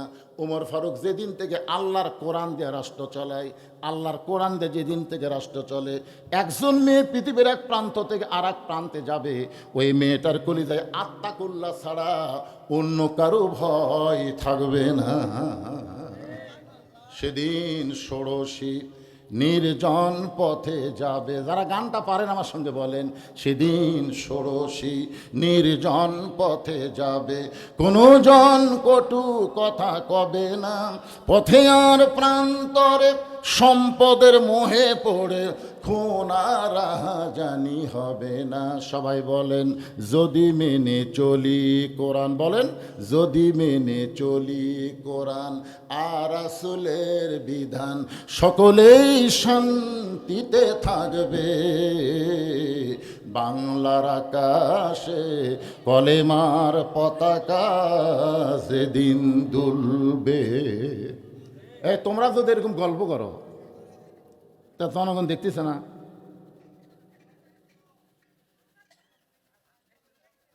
কি ভাই, আমার কথা কি বুঝতে পারতেছেন? ওমর ফারুকের চোখ দিয়ে দর দর করে পানি আসলো। আল্লাহর কোরআন দিয়ে যখন রাষ্ট্র চলবে, ওই মানুষের কলিজায় কেবলমাত্র ভয় থাকবে কার? আরো জোরে বলেন, ভয় থাকবে কার? ওই মহিলা দুই পাহাড়ের মাঝখান দিয়ে ঘুরতেছে, কোনো সময় ভয় করেনি, কেউ আসলে ধরবি এই ভয় নেই, কারণ কোরআন চলতেছে। কোরআন কোরআন ধরবো আয়। আল্লাহর কোরআন দিয়ে যখন রাষ্ট্র চলবে, প্রত্যেকটা মানুষ তার সীমানার মধ্যেই থাকবে, অন্যের সীমানায় যাবে না। আমার সীমানা হলো আমার পকেট, আমি বারবার হাত দিচ্ছি। মানুষ কবি হুজুর একটা বদ অভ্যাস হলো পকেটে বারবার হাত দেয়, এর বেশি কিছু কবি। কিন্তু আমি যদি এই সীমানার পকেটে হাত দেই, তখন সবাই কবে হুজুর তো পকেট মারে, কারণ সীমানা ওভারটেক করছে। আপনার বউ হচ্ছে আপনার সীমানা, শালি কিন্তু আপনার সীমানার বাইরে। আপনি বউ বাদ দিয়ে যদি শালির দিকে কুত্তের মতন তাকে থাকেন, তাহলে সওয়াব হবে না পাপ হবে? আল্লাহর কোরআন বলবে বউয়ের দিকে তাকা, শালির দিকে তাকাস না। কুল্লিল মুমিনিনা ইয়াগুদ্দু মিন আবসারিহিম। আল্লাহু আকবার। ওমর ফারুক বললেন, মা, তুমি যে ধীর গতিতে চলতেছ, দুই পাহাড়ের মাঝখানে তোমার চলা দেখে আমার মনে হচ্ছে তুমি একজন দুঃখী নারী। মেয়েটা বলতেছে, কে গো তুমি? তুমি কে গো? আমি সত্যি একজন দুঃখী নারী, কিন্তু আজকে হযরত ওমরকে এই দুই পাহাড়ের মাঝখানে 6 দিন হলে খুঁজতেছি। মেয়েটা কি বলতেছে? আসলেই আমি একজন দুঃখী নারী, কিন্তু হযরত ওমরকে এই দুই পাহাড়ের মাঝখানে 6 দিন হলে। আপনারা বলেন তো, এই কথা শোনার পরে ওমর ফারুকের অবস্থা কি হবে? কারণ আল্লাহর কোরআন দিয়ে যখন রাষ্ট্র চলবে, তখন নেতা খোঁজা লাগবে না, নেতারাই তখন দুঃখী মানুষকে খুঁজে বেড়াবে। জোরে কোন কথা কর না কেন ভাইজান? আমাদের বাংলাদেশে কোরআন না থাকার কারণে নেতারাও খোঁজে ভোটের আগে। ভোটের আগে কিন্তু নেতারা আপনাকে খুঁজবি না? আমার কাহাল 5 ফিরে এক নেতা গাড়ি নিয়ে যাচ্ছে, এক ফকির আসতেছে রাস্তা দিয়ে। তো নেতা ড্রাইভারকে বলেছে ব্রেক কর। তো ড্রাইভার বলতে, স্যার কোনো মানুষজন নাই, ব্রেক করবো কেন? বলে ওই যে আসতেছে। ড্রাইভার কয়ে, ফকির স্যার। আরে পাগলা, ভোটের আগে ফকিরও তার মুহূর্তে থামা। যে গাড়ি ব্রেক করছে, নেতা গাড়ির থেকে নামে ফকির সালাম দেয়, আসসালামু আলাইকুম চাচা। আসসালামু আলাইকুম চাচা। ফকির খেলে চারিদিকে তাকায়। নেতা বলে, চাচা চারিদিকে তাকান কেন? বলে কাক সালাম দেবো বাবা, সেই জন্য দেখি। আপনাকে সালাম দেই, আমি ভিক্ষা করে খাই। ভোটের আগে আপনিও তো হামতে এই শালার নেতা রে, ভোটের আগে হারে সালাম দিয়া জনগণকে ধোকা নিয়ে ভোট পাবে, নেতা আর থাকবে না বগুড়ায়, ঢাকায় চলে যাবে। মাঝে মধ্যে নেতা বসন্তের কুকিলের মতন বেড়াবার আসবে, স্যামসের অত্যাচারে নেতার ধারে দেওয়া যাবে না। জোরে কর কথা কন না কেন? কিন্তু আল্লাহর কোরআন দিয়ে যখন রাষ্ট্র চলবে, তখন গরিব ধনীর বাড়িতে যাওয়া লাগবে না, ধনীরাই গরিবের বাড়ি বাড়ি ঘুরবে। সুবহানাল্লাহ কন না কেন? আল্লাহ বলে দিছে, কোরআন বলে দিছে, শতকরা 2.5 টাকা গরিবক না দিলে তুই জাহান্নামী। এখন শতকরা 2.5 টাকা গরিবক না দিলে কোথায় যাওয়া লাগবে? জাহান্নামে যাওয়া লাগবে। তো ঠেকা কার, গরিবের না ধনীর? ধনীরা এখন আল্লাহর কোরআনের আইন মানার জন্য গরিবের দরজায় দরজায় ঘুরতেছে। গরিব ধনী দেখলি দরজা বন্ধ করে দেয়। ধনী বলতেছে, বাবা ও বাবা দরজা বন্ধ করলে কেন? বাবা ভাই ভাই আমি গরিব মানুষ ভাই, খাটা খাই, কষ্ট করে খাই, জাকাতের টাকা আমি খাই না ভাই, তুই অন্য দরজার যা। আমার এক দাদা ছিল, গ্রামের সব লোক মুরব্বী দেখে তাকে ইফতার করাবার চাই, কিন্তু আমার দাদা কয় মরে জানো, কিন্তু কারো বাড়িতে ইফতার করে সব দেওয়া পারবো না। আমি একদিন দাদাকে বললাম, দাদা আপনি যদি কারো বাড়িতে ইফতার করেন তাহলে সবের কমতি হবে না। কয় তুই নতুন বলবি হয়ে ফতো দিস না, তো কষ্ট করে ওজা থাকছি, দরকার পানি খাই ইফতার কর মরে, কিন্তু পরের বাড়িতে আমি ইফতার করে সব দেওয়ার পারবো না। বুঝানি যায়নি। তো বাংলাদেশের কিছু মুসলমান জাকাতকে এইরকম ভয় করবে। জোরে কোন কথা ঠিক কিনা? দরজা বন্ধ করে দিছে, উই আর জাকাত লাইনি, আর এক দরজাত গেছে, একই অবস্থা। এক ব্যাগ টাকা নিয়ে 7 দিন ধরে ঘুরিছে, একটা গরিবও দরজা খোলেনি। ধনী কান্দার কয়, আল্লাহ ধনী না হয়ে যদি গরিব হতাম, কোরআনের আইন যখন চলবে ধনী হওয়ার চাইতে গরিব হয় ভালো, খালি দরজা খুলে বসে থাকবো, টাকা আমাকে দিয়ে দেবি, আর আমি দিবার চাই, এখন দরজা বন্ধ করতেছে, কি বিপদে পড়লাম। 7 দিন ঘোরা যখন গরিব পাইনি, মনের দুঃখে মরুভূমিতে গেছে, যা দেখে একজন বস্তা মাথার দিয়ে ঘুম পাড়তেছে। ব্যাগালা মনে করছে যাকবারে গরিব পাওয়া গেছে, আসসালামু আলাইকুম। বস্তালা লাভ ধরে আলহামদুলিল্লাহ। ব্যাগওয়ালা বলে, ভাই আপনাকে সালাম দিলাম, আপনি আল্লাহর শুকরিয়া আদায় করলেন, ওয়ালাইকুম আসসালাম কোথায়? তখন বলতে যে, ভাই রে 1 বস্তা টাকা লিয়া 15 দিন হলে ঘুরতেছি রে, গরিব পাচ্ছি না, তোকে দেখে আমার গরিব মনে হচ্ছে, এই জন্য বস্তাটা তোকে দিবার চাই, লিয়ে যেত। আমি ঘুরি 7 দিন, তুমি ঘুরো 15 দিন, তাহলে গরিব গেল কোথায়? যাকাত ভিত্তিক অর্থনীতি যখন চালু হয়ে যাবে, সুদকে যখন বাংলার জমিনে কবর দেওয়া হবে, তখন আল্লাহর রহমত আর বরকতের দরজা খুলে দিবে। ধরে কোন কথা ঠিক? কি ভাবতেছেন আলুর দাম বেশি নেবেন দেখে সব টরচ্ছেন কি? সেই সময় তো দাম ভালোই আছিল, বেচেননি কেন? আরো নিমো আল্লাহ কই একেবারে চুবড়া মারমো। ধরে কোন কথা ঠিক?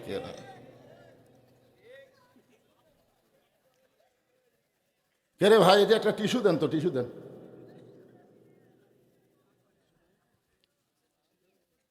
এটা কি টিস্যু?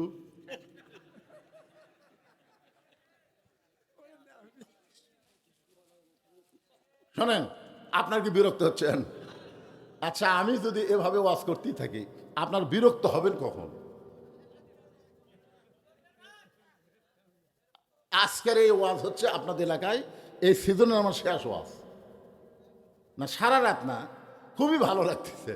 কিন্তু এই স্লিপটা দিছে, হুজুর আপনি যতক্ষণ ইচ্ছা ওয়াজ করেন, আমাকে এর মধ্যে কোনো আপত্তি নেই, কিন্তু এই মাদ্রাসার জন্য একটা গামছার আদায় করে দেন তো। একটা গামছার আদায় করতে বড় জোর 5 মিনিট লাগবে, তার বেশি লাগবে না, ঠিক কেনা বলেন? এদের মধ্যে খালি এই করতেছে। হুজুর যে ইন্নালিল্লাহর আয়াতকে যে ওয়াজ শুরু করলো, এটা তো মরার আয়াত, হুজুর যে কোন ওয়াজ করবি রে? আরে ফাটাফাটি ওয়াজ। এই জন্যে বলতে যে ভাইজান একে ভিতরে এই উসখুশি না থাক, আপনারা মাদ্রাসাকে মহব্বত করে, কোরআনকে মহব্বত করে 10, 20, 50, 100, 500 যে যা পারবেন আল্লাহর হস্তে 5 মিনিটের মধ্যে এই গামছার মধ্যে, ব্যাগের মধ্যে দান করবেন। গামছা ব্যাগালার কোথায়? হ্যাঁ বাবা নামে দাও, আল্লাহর হস্তে নামে দাও। আপনারা দিবেন না ভাইজান? আপনাদের কাছে যদি যাই ব্যাগ, আপনারা দিবেন না? এ কথা কন্যান দিবেন না? 10 পারেন, 20 পারেন, 50 পারেন, 100 পারেন। এই মাদ্রাসায় এমন আল্লাহর 10 জন বান্দাকে আমি দেখতে চাই, 10টা বান্দা, যে এই নবীর এতিম মাদ্রাসায় একটা কোরআন শরীফ দান করবে। একটা কোরআন শরীফ। লা ইলাহা ইল্লাল্লাহ, লা ইলাহা ইল্লাল্লাহ, লা ইলাহা ইল্লাল্লাহ, লা ইলাহা ইল্লাল্লাহ, লা ইলাহা ইল্লাল্লাহ, লা ইলাহা ইল্লাল্লাহ, লা ইলাহা, লা ইলাহা ইল্লাল্লাহ মুহাম্মাদুর রাসূলুল্লাহ। সকলে বলি সাল্লাল্লাহু আলাইহি ওয়াসাল্লাম। মেয়েটা বলতেছে, পথিক আজকে 6 দিন হলে হযরত ওমরকে আমি খুঁজতেছি, যে ওমর সবসময় মানুষের দুঃখ কষ্ট দেখার জন্যে রাতের ঘুমকে হারাম করে দিছে, আর সেই ওমরকে মেয়েটা কয়দিন হলে খুঁজতেছে। ওমরের চোখ দিয়ে দর দর করে পানি পড়তেছে। মা, কি দুঃখ তোমার মনে, যেই দুঃখ নিয়ে তুমি ওমরকে খুঁজতেছ? মেয়েটা বলতেছে, পথিক রে, আমার ভিতরে যেই দুঃখ, আমি দুনিয়ার সাধারণ কোনো মানুষকে বলবো না, আমি বলবো হযরত ওমরকে। ওমর ফারুক বলতেছে, মা তুমি মনে হয় পাগলি হয়ে গেছো। ওমর হচ্ছে অর্ধ পৃথিবীর খলিফা। সেই ওমরকে তুমি যদি পাবার চাও, বঙ্গভবনে যাও, সংসদ ভবনে যাও, রাষ্ট্রীয় ভবনে যাও, এই 2 পাহাড়ের মাঝখানে ওমরকে খুঁজতেছো। ওমর কি উঠ দুম্বা? সঙ্গে সঙ্গে মেয়েটা বলে, পথিক আল্লাহর কোরআন দিয়ে যখন রাষ্ট্র চলবে তখন নেতা খোঁজা লাগবে না, বরং নেতারাই দুঃখী মানুষকে খুঁজে বেড়াবে। সরাল্লাহ কর না কেন? আরে সবাই ঘুম পাড়ে। ওমর ফারুক রাতের অন্ধকারে দেখতে পায় মদিনার মরুভূমির মধ্যে তাঁবু টাঙ্গাইছে। তাঁবুর মধ্যে 2টা বাচ্চা খালি মা মা বলে কাঁদতেছে, আর মা বলতেছে, গোস্ত সিদ্ধ হলেই তোমাদের খাবার দিব, গোস্ত সিদ্ধ হলেই তোমাদের খাবার দিব। ওমর ফারুক চিন্তায় পড়ে গেলেন। দুম্বার গোস্ত হলে বড় জোর 1 ঘন্টা লাগবে, উটের গোস্ত হলে বড় জোর 8 ঘন্টা লাগবে। এত গভীর রাত হয়ে গেল, এখন পর্যন্ত গোস্ত সিদ্ধ হয় না। এই মায়ের কলিজায় কি সন্তানের দয়া নাই? তাঁবুর নিকটে গিয়ে ওমর ফারুক লোকমাতে বললেন, মা তোমার 2টা সন্তান ক্ষুধার জ্বালায় কান্দে, এখন পর্যন্ত তোমার গোস্ত সিদ্ধ হয় না। এই গভীর রাত্রে তোমার গোস্ত সিদ্ধ হয় না, মা তুমি কি গোস্ত সিদ্ধ করো? মেয়েটা বলে, পথিক আমার বাড়ি হলো ইয়ামিন দেশে। আমি শুনতে পাইলাম মদিনার খলিফা ওমর অত্যন্ত ভালো মানুষ। ইয়ামিন থেকে আমার 2টা এতিমকে নিয়ে আমি ওমরের দরবারে যাবার চাইছিলাম, কিন্তু বিকেলবেলা মানুষের এত ভিড়, আমি একটা মেয়ে মানুষ আমার এতিমকে নিয়ে ওমরের দরবারে যাবার পারলাম না। সিদ্ধান্ত নিয়েছি আগামীকাল সকালবেলা আমি ওমরের দরবারে যাব। এখন রাতের বেলা কোথায় থাকবো? এই মরুভূমির মধ্যে তাঁবু টাঙ্গায়া আমার 2টা এতিম বাচ্চাকে বুকের মধ্যে নিয়ে আমি ঘুমাবার চাই, কিন্তু আমার 2টা এতিম বাচ্চার পেটে এত খিদা লাগছে, ক্ষুধার জ্বালায় বাচ্চা 2টা খালি বারবার কাঁদতেছে। আমি শুধু এদের সান্ত্বনা দেওয়ার জন্যে পাতিলে পানি আর পাথর দিয়া নিঃসাগুন জ্বালায় বলতেছে, বাবা গোস্ত সিদ্ধ হলেই তোমাদের খাবার দিব। আমি মনে করেছিলাম এই সান্ত্বনার বাণী শুনতে শুনতে আমার 2টা সন্তান ঘুমায় যাবে, কিন্তু এদের পেটে এত খিদা, যার কারণে চোখের মধ্যে ঘুম ধরতেছে না, বারবার শুধু খাবার জন্য কান্দে। পথিক রে, আজকে রাত এত বড় হয়ে গেছে, আমার মনে হয় রাত আর সকাল হবে না, আমার 2টা সন্তান হয়তো ক্ষুধার জ্বালায় আর বাঁচতে পারবে না। সঙ্গে সঙ্গে ওমর ফারুক বললেন, মা তুমি একটু ধৈর্য ধরো মা, ওই পানি পাথর সিদ্ধ না করে বরং তুমি তোমার বাচ্চাকে আদর করো। এই কথা বলে হযরত ওমর 1 দৌড় মারলেন বাইতুলের মালের দিকে। দরজাত গিয়ে বলে, আসলাম তাড়াতাড়ি দরজা খুলে দে। আসলাম দরজা খুলে দিলে বলতেছে, আমিরুল মুমিনিন কি করব? বড় একটা খাবার বস্তা আমার মাথায় তুলে দে। আসলাম বলতেছে, আপনি হুকুম করেন, আমি চাকর বস্তা নিয়ে কোথায় যাওয়া লাগবে বলেন। ওমর ফারুক বলে, আসলাম রে, একজনের পাপের বোঝার একজন কোনোদিন মাথায় টানবে না, দে আমার মাথায় উঠায় দে। অউলিল আমরি মিনকুমকে মানতে গিয়া আসলাম খাদ্যর বস্তা ওমর ফারুকের মাথায় তুলে দিলেন। ওমর ফারুক বস্তা নিয়ে এত জোরে দৌড় মারতেছেন, পিছন দিক থেকে আসলাম চিল্লায় বলে, আমিরুল মুমিনিন আপনি দৌড়ে গিয়ে পড়ে যাবেন, আপনার কষ্ট হবে। ওমর ফারুক বলে, আসলাম রে, নির্দিষ্ট সময়ে যদি পৌঁছতে না পারি, এই উমরকে আল্লাহ জাহান্নামের আগুনে পুড়ায় ফেলবে। আত্তাকুল্লাহ হাক্কা তুকাতিহি কারে কয়? খাদ্যের বস্তা নিয়ে তাবুর নিকটে গিয়ে বললেন, মা তোমার সন্তান দুইটাকে জীবিত আছে বলে এখনো জীবিত আছে, তাহলে তাড়াতাড়ি রুটি আর হালুয়া তৈরি করো। মহিলা রুটি আর হালুয়া তৈরি করে যখন ওমর ফারুকের হাতে দেয়, ওমর ফারুক দুইটা এতিম বাচ্চাকে দুই উরাতের উপরে নিয়ে উঠিয়েছে, হালুয়া নিয়ে যখন মুখের মধ্যে দেয়, দুইটা বাচ্চা মুসকি মুসকি হেসে তাকায় দেখে ওমরের চোখটা দর দর করে পানি পড়তেছে। দুইটা বাচ্চা হাত দিয়ে চোখের পানি মুছে দে, বলে কে গো তুমি? বাবার দরদ নিয়ে তো রাত্রে আমাদেরকে খাওয়াও, এরপরেও তুমি এমন করে কেন কাঁদতেছো? ওমর ফারুক বলে, আল্লাহ এই অধমকে জাহান্নামের আগুন থেকে তুমি বাঁচায় দাও। মহিলা বলতেছে, কে গো আপনি? ভালো মানুষের কথা শুনেছি, কিন্তু মানুষ এমন ভালো হয় কোনোদিন আমি দেখি নাই। আপনি জাহান্নামের আগুন থেকে বাঁচার জন্য কেন কাঁদতেছেন? আপনি শুনে নেন, আল্লাহ ওমরকে মদিনার খলিফা না বানায়া আপনারা যদি মদিনার খলিফা বানাইতো, আমি একজন দুঃখিনী মেয়ে বলতেছি, এই মদিনা যেন আল্লাহর জান্নাত হয়ে যেত। যে উমর কষ্ট করে মানুষের দুঃখ কষ্ট দেখে, সেই উমরকে মেয়েটা কয়দিন হলে খুঁজতেছে, জোরে কোন কয়দিন? 6 দিন হলে খুঁজতেছে। আর মেয়েটা বলতেছে, পথিক রে, আর একটা দিনের মধ্যে যদি আমি উমরকে দেখা না পাই, তাহলে আসল জায়গায় বিচার দিব। আপনারা বলেন তো আসল জায়গা কোনটা? আরো জোরে বলেন। হাসিনা 15.5 বছর যেই কষ্ট দিয়েছে বাংলার প্রকৃত মুসলমানকে, এই মুসলমানেরা কিন্তু কোর্ট কাছারির মধ্যে কোনো বিচার পায়নি। ধরে কোন কথা ঠিক কিনা? বিচার হয়েছে হাসিনার কথা মতো।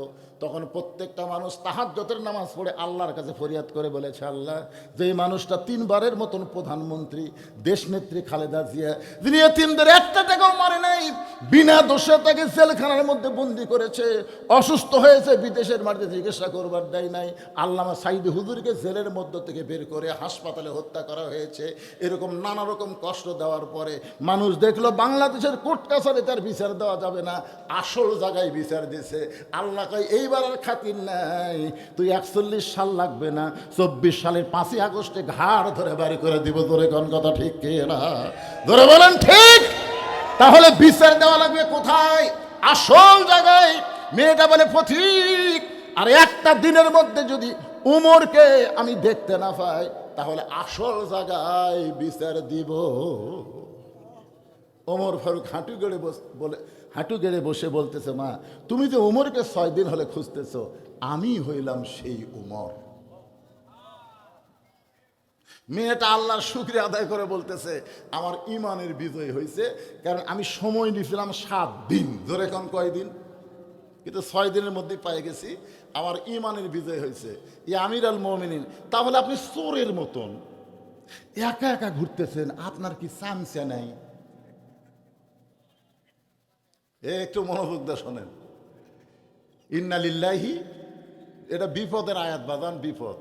আজকে নেতাক দাওয়াত দিলে যে কি বিপদ ভাই। কিছুদিন আগে ভ্যালুন যে একটা মাহফিল আমি করছি, এক নেতাক দাওয়াত দিয়েছে, চামচালি আছে 22 জন। নেতা আসাই বলতেছে, খিদে লাগছে রে, খাবার দে। চামচা করে তো আরো মশান। 22 জন নেতা, একজন 23 জন খাইয়া টাকা দিচ্ছে 2500। খরচ হতে 7000 দিচ্ছে, 2500 টাকা দিবা তো দেও। কত বল? মাশাআল্লাহ। ময়না তুমি যাও তো, এরকম আর কেউ দেয় নাকি? দেখো তো দাও।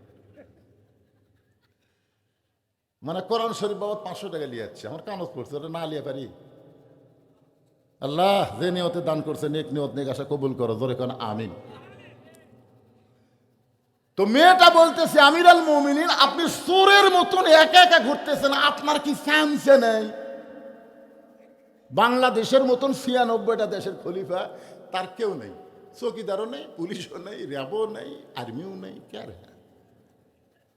আল্লাহ কোরআনে বললেন, ইন্নামাল মুমিনুনাল্লাযীনা ইযা যুকিরাল্লাহু ওয়াজিলাত কুলুবুহুম ওয়া ইযা তুলিয়াত আলাইহিম আয়াতুহু যাদাতুহুম ঈমানাও ওয়া আলা রাব্বিহিম ইয়াতাওয়াক্কালুন। কি বুঝলেন? মেয়েটা যে উমর ফারুককে প্রশ্ন করছে, এই প্রশ্নের উত্তর এই আয়াতের মধ্যে আছে। এই আয়াতের মধ্যে আছে, আমি বলতেছি। আচ্ছা, যে কতগুলো মেয়ে মানুষ এখন এই দলে মেয়ে মানুষ কোন জায়গায় বসেছে?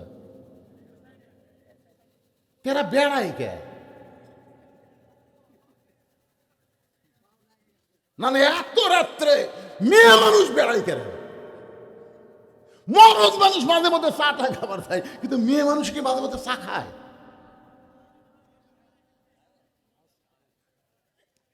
মায়েরা শোনেন, আপনারা হয়তো ভাবতেছেন হুজুর আমাকে ওয়াজ করবি না, আপনাকে ওয়াজই তো করতেছি।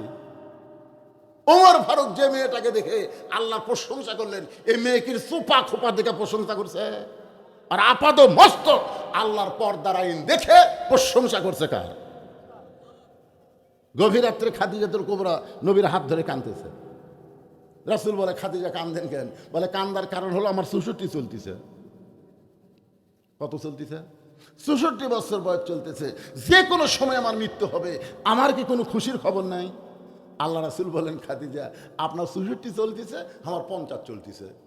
তা আপনি কি মনে করেন আপনি আগে মরবেন না আমি আগে মরবো? এটা আমি নবীও জানি না, কে কখন মরবে আল্লাহ ভালো জানে। খাদিজা বলতে, হুজুর বয়স হলে বেশি, বয়স একটু বেশি হলে মানুষের মধ্যে একটু ভয়ের চিন্তা আসে। জোরে কোন কথা ঠিক কিনা? তা আমাকে একটা খুশির খবর দিলেই তো আমার আর টেনশন নেই। আমার কি কোনো খুশির খবর নাই? রাসূল বলেন, খাদিজা আমার সাহাবীদের মধ্যে 10 জনকে আল্লাহ তাআলা জান্নাতের সার্টিফিকেট দিয়েছে। খাদিজা বলতে, হুজুর আমি আমার কথা শুনবার চাচ্ছি, আমি আমার কথা শুনবার চাচ্ছি হুজুর, আপনি আবার 10 জন সাহাবীর কথা বলতেছেন। রাসূল বলেন, খাদিজা শোনো, আমার সমস্ত সাহাবীরাই জান্নাতি। 10 জনকে আল্লাহ সার্টিফিকেট দিয়েছে, আর বাদ বাকি কি? রাসূল বললেন, রাদিয়াল্লাহু আনহুম ওয়ারাদু আন, যাদের পিছনে রাদিয়াল্লাহ শব্দ আছে তাদের সকলকে আল্লাহ বিনা হিসাবে জান্নাত দিয়ে দিবে। খাদিজা বলতে, হুজুর আমি আমার কথা শুনবার চাচ্ছি। আসলে মেয়ে মানুষ যখন নিজের কথা শুনবার চায়, অন্য পেঁচাল পারলে মেয়েদের কিন্তু ধৈর্য কম। এতে আজকে যে সিজার শুরু আছে, এই সিজার কিন্তু খালি ধৈর্য কমের জন্য।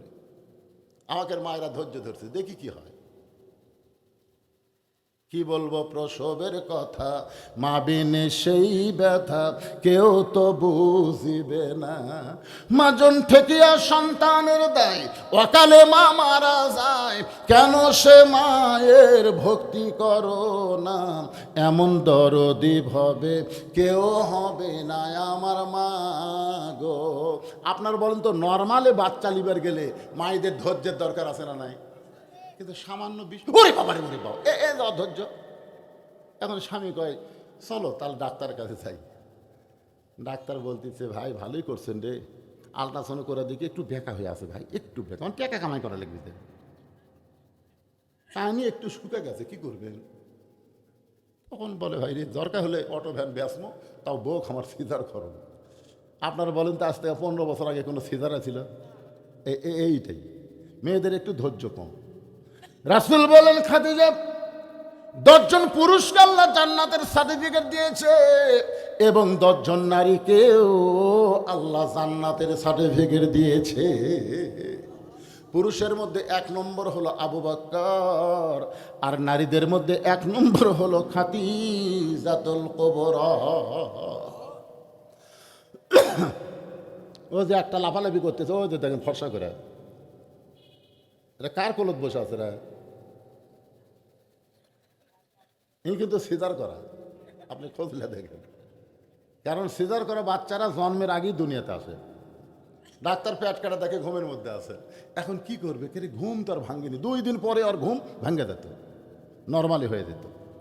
কিন্তু পেট কাটার কারণে ঘুম ভাঙেনি, তখন পেটের মধ্যে বাইর করে এরকম মাথার উপর একটা ঘুরান দেয়। এই ঘুরান দেওয়ার সময় মাথাতে একটা ঝাঁকি খেয়ে করে কান্দে ওঠে। ওই যে মাথার ঝাঁকি খেলো ভাই, এই মোবাইল ছাড়া ভাত খায় না, মোবাইল ছাড়ার কান্না থামে না। ধরে কোন কথা ঠিক না? এই সিজার করা, এরা অস্থির। কি মনে করতেছেন? কথা কি বুঝতে পারেন নাই? আজকে ভালো করে শোনেন, পীর সাহেব এখানে বসে আছে, পীর সাহেব বসে আছে। আমি বলতেছি, ভালো ডাক্তার যারা, তাদের বউকে সিজার করায় না। মৌলানার বাড়িতে কোনোদিন মিলাদ হয় না, আর পীরের বউ কোনোদিন মুরিদ হয় না। বিশ্বাস করে, আপনি এটা পীর সাহেব হয়ে গেছে, মাশাআল্লাহ। কারণ আমি ৪২ বছরের ওয়াজ করতেছি, আমার বউ আমার হুজুরি কয় না। মানে বইয়ের কাছে পীর সাহেব হওয়া যে কত বড় কষ্ট, যারা পীর সাহেব তারা বুঝতেছে। এই শোনেন, আপনারা বলেন তো মৌলানাদের বাড়িতে মিলাদ হয়? অধিকাংশ পীরের বউ মুরিদ হয় না, দু একটা ব্যতিক্রম সেটা হতে পারে। কারণ পীরের বউ জানে আমার পীর মাঝে মধ্যে মুরিদের বইয়ের দিকে তাকায়, এর হাতে মুরিদ হয়ে লাভ কি? কিন্তু সর্বপ্রথম যিনি নবীর হাতে কলেমা পড়েছেন তিনি হলেন নবীর বিবি খাদিজাতুল কুবরা। রাসূল বলেন, খাদিজা পুরুষের মধ্যে ১ নম্বর জান্নাতি হলো আবু বকর, আর নারীদের মধ্যে ১ নম্বর জান্নাতি হলেন খাদিজাতুল কুবরা। মা খাদিজার সেই হাসি রাসূল দেখতেছে, খাদিজা খেলে হাসতেইছে। আল্লাহ রাসূল বলে, খাদিজা এত হাসতেছেন, বলে এই খবরটা আপনি আগে দিবেন না, যে নারীদের মধ্যে আমি ১ নম্বর জান্নাতি, এই খবর আগে দিবেন না? রাসূল বলেন, খাদিজা পুরুষের মধ্যে ২ নম্বর হলো উমর, ৩ নম্বর ওসমান, ৪ নম্বর আলী। তাহলে নারীদের মধ্যে ২ নম্বর কে হলে ভালো হয়? রাসূল কিন্তু আর রাসূল নাই, স্বামী হিসাবে খাদিজাকে জিজ্ঞাসা করতে, তাহলে নারীদের মধ্যে ২ নম্বর কে হলে ভালো হয়? খাদিজা বললেন, হুজুর নারীদের মধ্যে ২ নম্বর ফাতেমা হলে ভালো হয়। আমার কলিজার টুকরা ফাতেমাকে আল্লাহ যেন ২ নম্বর জান্নাতি ঘোষণা করে। ১ নম্বর খাদিজা, ২ নম্বর ফাতেমা, ১ নম্বর আবু বকর, ২ নম্বর উমর। রাসূল বললেন, খাদিজা আল্লাহ আপনাকে ৪টা মেয়ে দান করেছে, আমার মাধ্যমে আল্লাহ আপনার পেট থেকে ৪টা মেয়ে দিয়েছে। ধরে কোন কয়টা?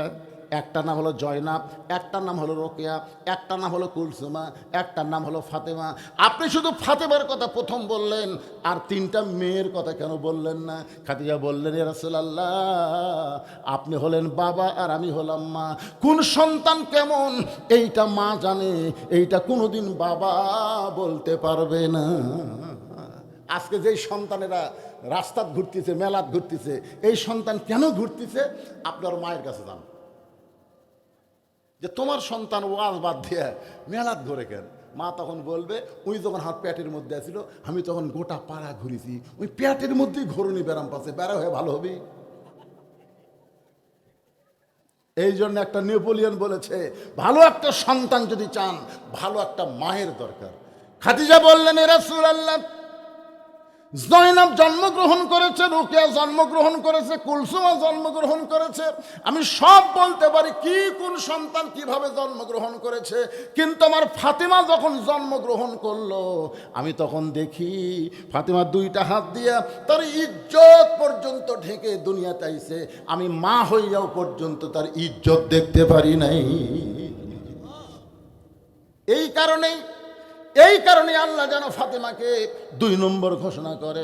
আল্লাহ নবী খাদিজার কপালে একটা চুমা দেয়, বলেন, খাদিজা আপনার ফাতেমা তো জান্নাতি নয়, আপনার ফাতেমা তো জান্নাতি নয়, আপনার ফাতেমা তো জান্নাতি নয়।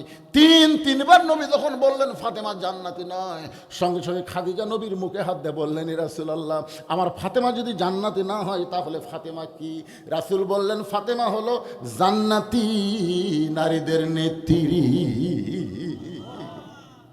যেই মাত্র বলেছে ফাতেমা হলো জান্নাতি নারীদের নেত্রী, সঙ্গে সঙ্গে খাদিজা বলে, ইয়া রাসূলুল্লাহ সর্বপ্রথম ঈমান গ্রহণ করলাম, আমার যত সম্পদ আছে সব আমি আল্লাহকে দিয়ে দিলাম। এরপর আল্লাহ তাআলা আমাকে 1 নম্বর জান্নাতি ঘোষণা করলো, আর আমার পেটের মেয়েকে খাতুনে জান্নাত ঘোষণা করলো, জান্নাতি নারীদের নেত্রী ঘোষণা করলো। ওগো নবী, ফাতেমার ভিতরে এমন কি আমল আছে যে আমল করার কারণে আল্লাহ তাকে জান্নাতি নারীদের নেত্রী ঘোষণা করলো? যতক্ষণ পর্যন্ত আপনি না বলবেন আমি খাদিজা আপনার হাত ছাড়ব না। ওগো আল্লাহ নবী, কোন আমলের কারণে ফাতেমাকে আল্লাহ খাতুনে জান্নাত ডিগ্রি দিল, এটা নারী হিসাবে আমি খাদিজার শোনা বড় দরকার। খাদিজা যদি শুনতে চায় কোন আমলের কারণে ফাতেমাকে আল্লাহ খাতুনে জান্নাত ডিগ্রি দিল, যে সমস্ত মেয়েরা পর্দার মধ্যে বসে আছে এদের শোনার দরকার আছে না নাই? একটা মেয়েও যেন আর না দেখি বেড়ানার। আচ্ছা শোনেন, ফাতেমার সাথে জান্নাতে যাবেন, আপনারা কি বকরি চড়ানা ফাতেমা হোসেন? ঘাস কাটা ফাতেমা, আলু লাগান ফাতেমা। ফাতেমা এখন আলু লাগায়, ফাতেমা এখন বকরি চড়ায়, এটা কোন ফাতেমা? একটু মনোযোগ দিয়ে শুনবেন। ইজাব আসাবাতুহুম মুসিবাতুন ক্বালু, সকলে পড়েন ইন্না লিল্লাহি ওয়া ইন্না ইলাইহি রাজিউন। আল্লাহু আকবার।